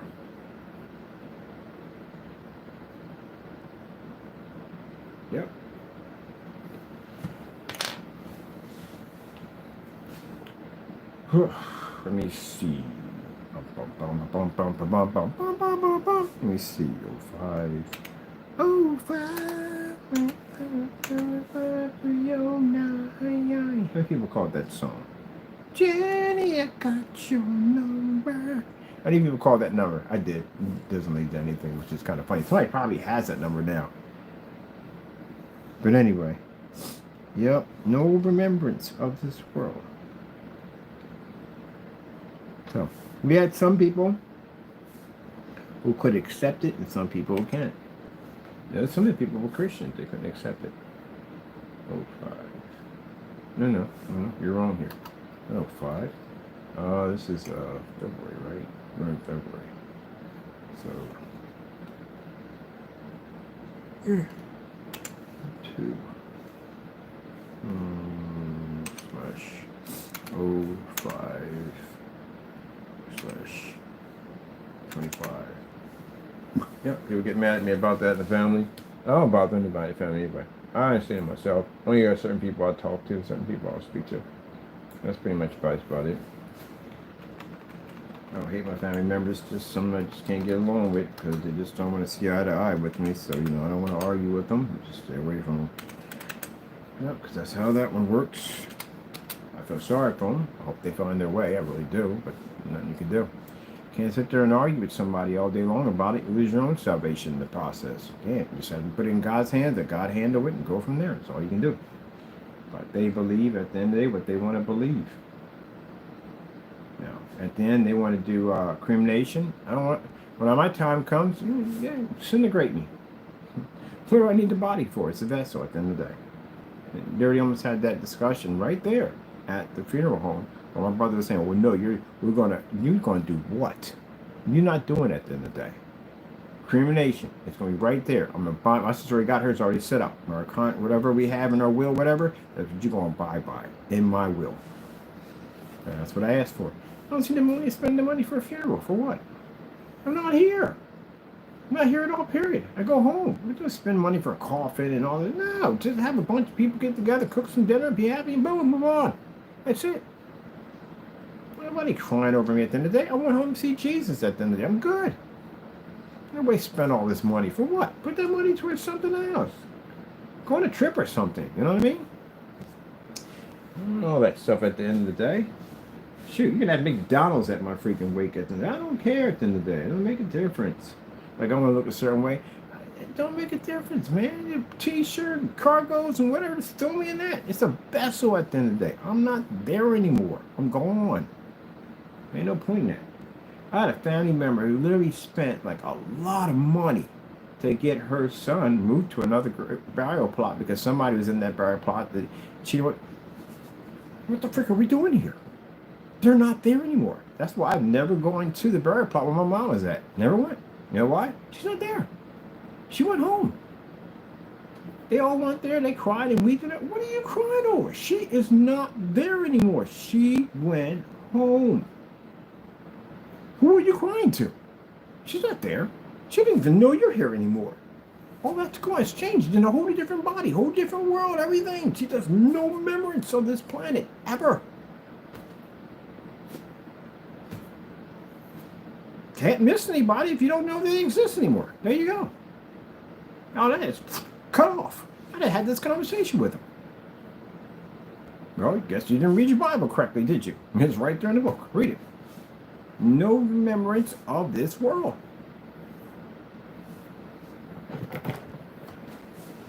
And they wanted to, go down there and have, what are we going to go see? She's not there. Keep going. Went home. So was that sad about it? I was sad at first when she left, because she died of my mom. I was happy. I was happy and full of joy. She wanted to see Jesus. She's with God right now. It's amazing. You got to think of the beauty of that. She is with the Creator who created the heavens and the earth. Our existence on this planet, this whole universe, everything. She is seeing God's face. You know how amazing that is? One can only wish to be able to have that opportunity. Yep. She served her time here. She lived to be 89 years old when she left.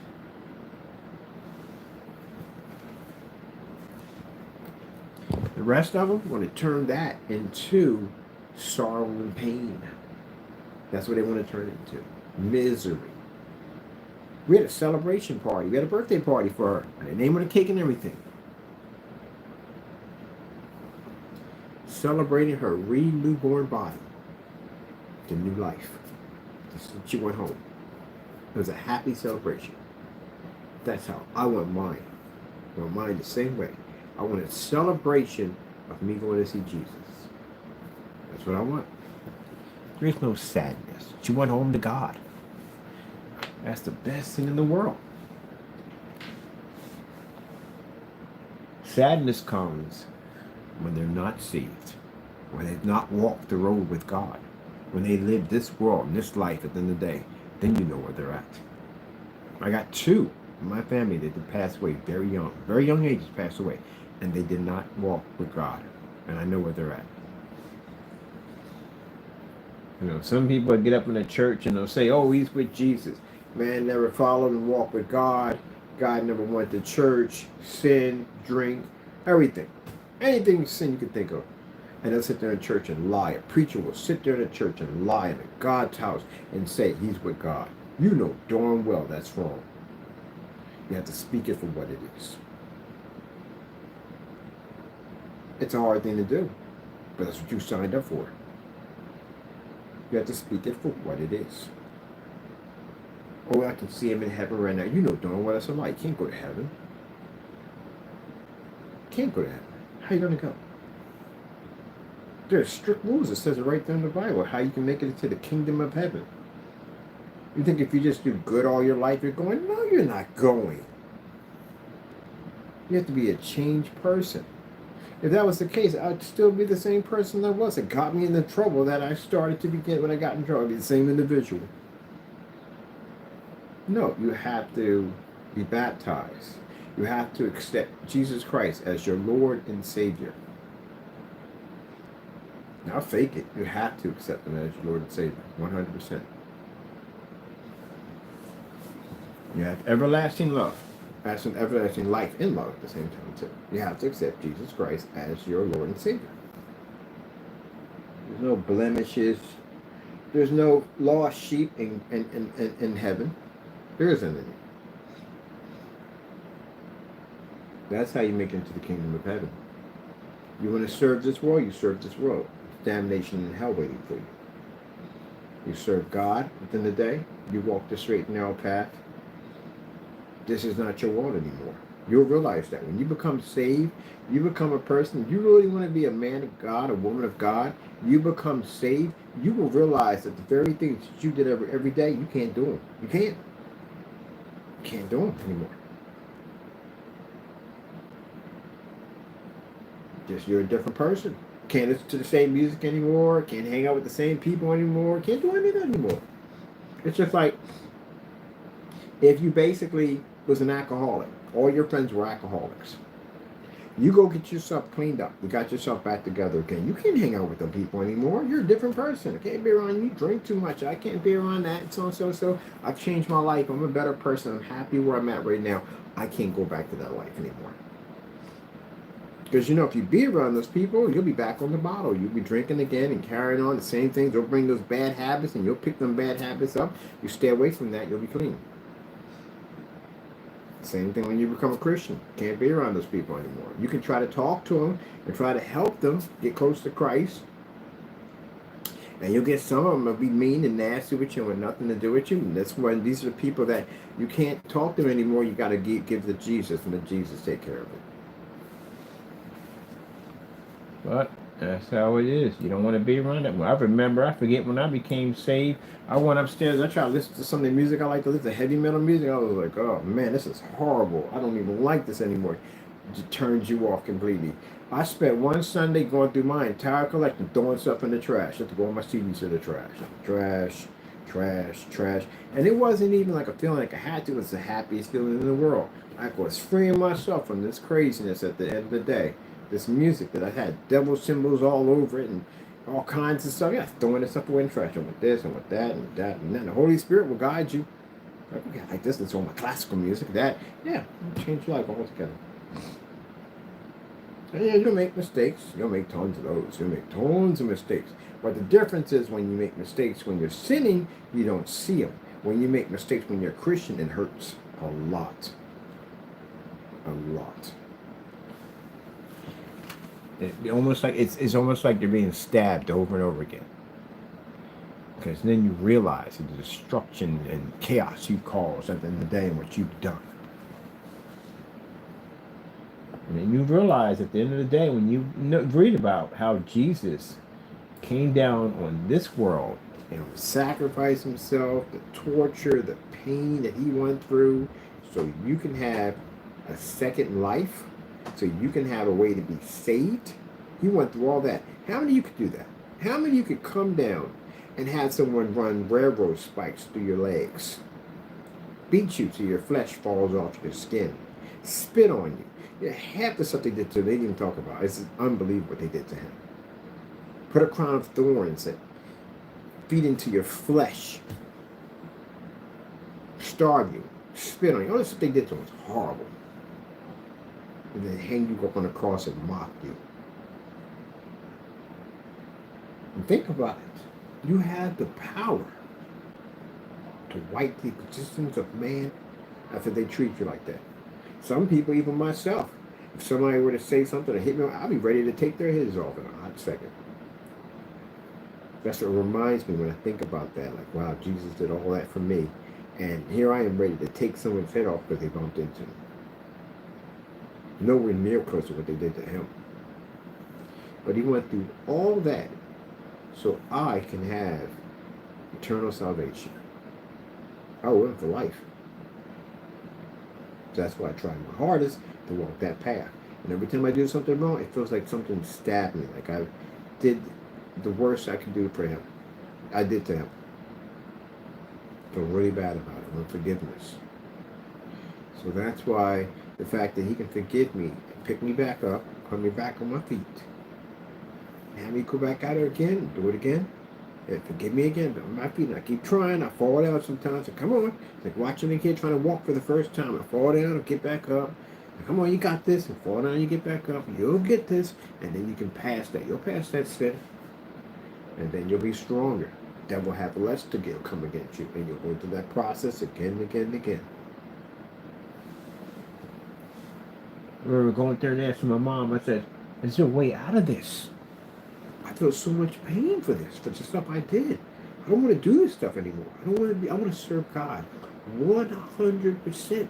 That's the ultimate gift that you can give back to him. To serve him 100% without sin. I can't do it because I'm in this body. This body is cursed.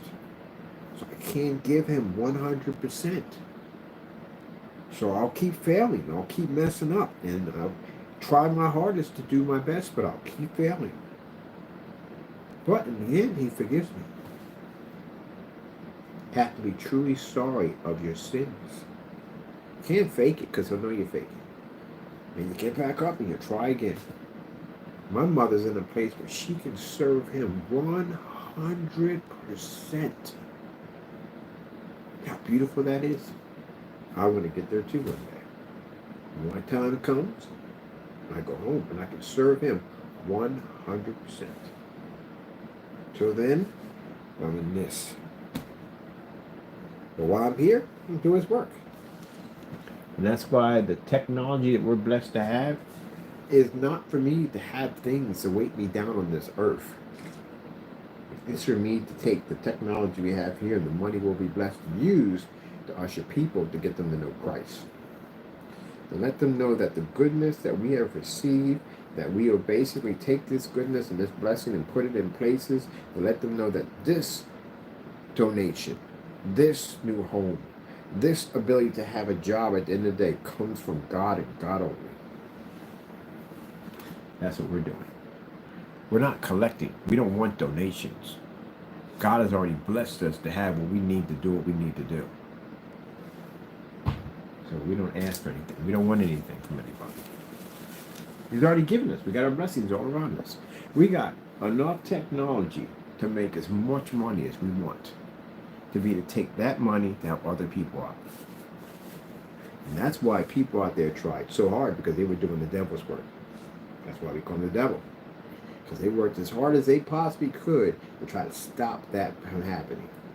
Even though probably their intentions didn't know that what we were doing, but the devil's intentions, he knew what we were going to do. And that's why he used them to try to stop us. And it didn't work at all, period. None of it worked. Nope. So we're going to do what we got to do. And I got to get these new labels, because I like these labels now. These are the ones I want to use from now on. Do we got dates right on this thing? Let me see what's our date here. Kaboom. We got 05, 05. So 2, yeah. So far, okay. Okay, we'll print out our new labels. Oh, I forgot the mouse is here on the side. We gotta get juice. Let me get this to apply.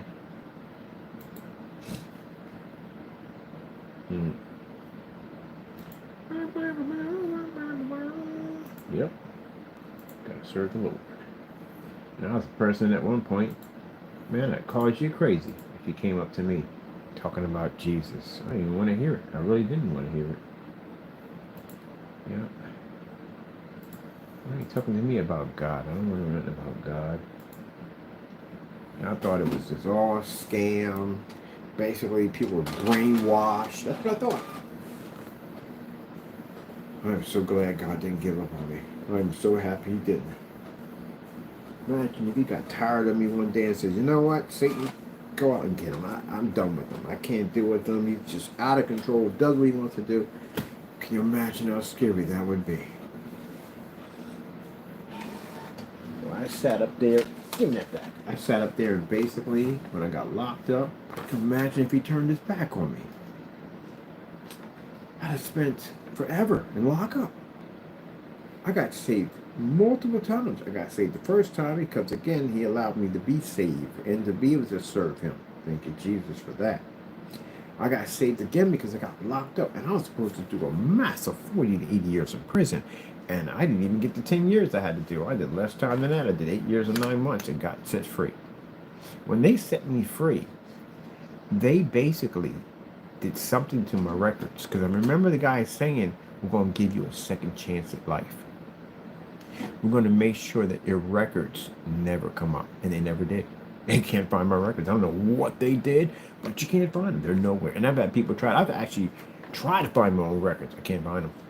It's like they blacked them out like a government, like military people who have like special abilities or whatever, and they want people to know what they do, stuff like that. They black them out like that. They literally blacklisted dead like that on my stuff. It's nowhere to be found. And the place I was at, the building, is no longer there anymore. The records are, it's gone. Like the building, I thought maybe I'd go back and see the building one day. It's gone. I can't tell you the building. It's going to be too much information, but the building's not there anymore. It's abandoned, covered over with bushes and leaves and whatever. It's not there anymore. So who knows what happened to the records? Those records, who knows? But anyway, yeah, I got a clean slate. There's nothing there. I got a clean slate. They gave me a second chance in life, and God set all that up. Because he blessed me to be able to take everything from me so I can see him and see him only, find him, which I did, blessed on that, get to know him, serve him, have a relationship with him, which I found a beautiful relationship, get out, and then basically gave me a second chance where it doesn't even show up anywhere. Nowhere. Yep. Tell me that's not wonderful. Oh, here's our new ones. I like these. All right, we got them right there. That's all done. Let me see. I'm gonna basically do the screen, but I can't do it on camera. Do everything else is all done. You'll see it tomorrow. I'm gonna go get me some juice. Everything printed out. Everything I was taken care of. We'll print them up, and their screen is batch numbered because it's gonna be up on my giant screen. All right. Man, I'll tell you, I remember having my mom come up and tell me about God, and people from the church tell me about God, and basically kept turning them down and turning them down. And I'll never forget when I was out there, I remember it was up on can't think of that area it was at. But anyways, the man used to preach on the corner every day. I was going to catch the bus. Every day. He used to preach on that corner. And I put my headsets on because I didn't want to hear him. Yep. Every day. He was calling out. He was saying, God's coming back. But you got to get saved. God's coming back. You got to get saved. And I heard it. I heard it crystal clear. I can hear in my ear crystal clear because I can hear that calling, but I kept ignoring it. Just imagine if God gave up on me. And the devil's job was to kill me. And he was almost going to do it. Because I was in a very violent neighborhood, and he was trying to kill me every chance he could. If the devil had done what he was supposed to do, I would have been on the other side without any way to be saved. No mercy, nothing. I would have burned in that lake of fire for eternity, forever. And God gave me a second chance. He didn't have to. I don't owe him anything. He doesn't owe me anything. What does he owe me? Nothing at all, period. He doesn't owe me nothing at all. Not a thing. No, nothing. There's always anything. That's the problem. People think God owes you jack. Nothing at all. No. I don't owe you anything. No. Jesus died on the cross, so I have an opportunity to be saved. If Jesus didn't die on the cross, God wouldn't have saved my life. I would have died out there in the streets. I'd end up in hell with the devil, and I'd have burned forever. Yeah.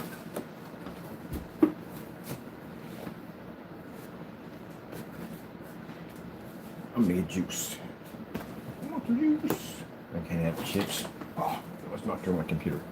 No chips, Mr. Bird, because you got to come off of those babies for a little bit. Yeah, we had a little problem with him. My heart was racing too much. That's Lord telling me, lay off the chips. You can't have any more. Stop eating those red chips. Get away from those chips. Chips every day. All right, we'll go out here, get this juice. I'm done. Get these orders taken care of. Glad we had this talk. Got to read your Bibles, people. Read your Bibles. Start off with Psalms in the Bible. Some people don't start reading the book till something bad happens to them.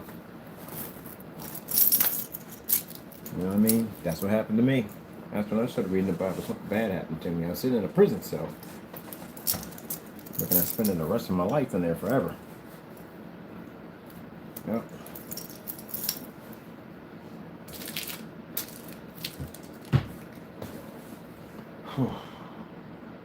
I'm so glad to be saved. I am. I'm happy. I really am. All right, people. Hope you find God. I really do. You don't want to be on the opposite side of that fence. As I told you before, we're not promised to be on this world forever. Everybody gets called back, sooner or later. When your time comes back to be called back, you want to make sure you're saved.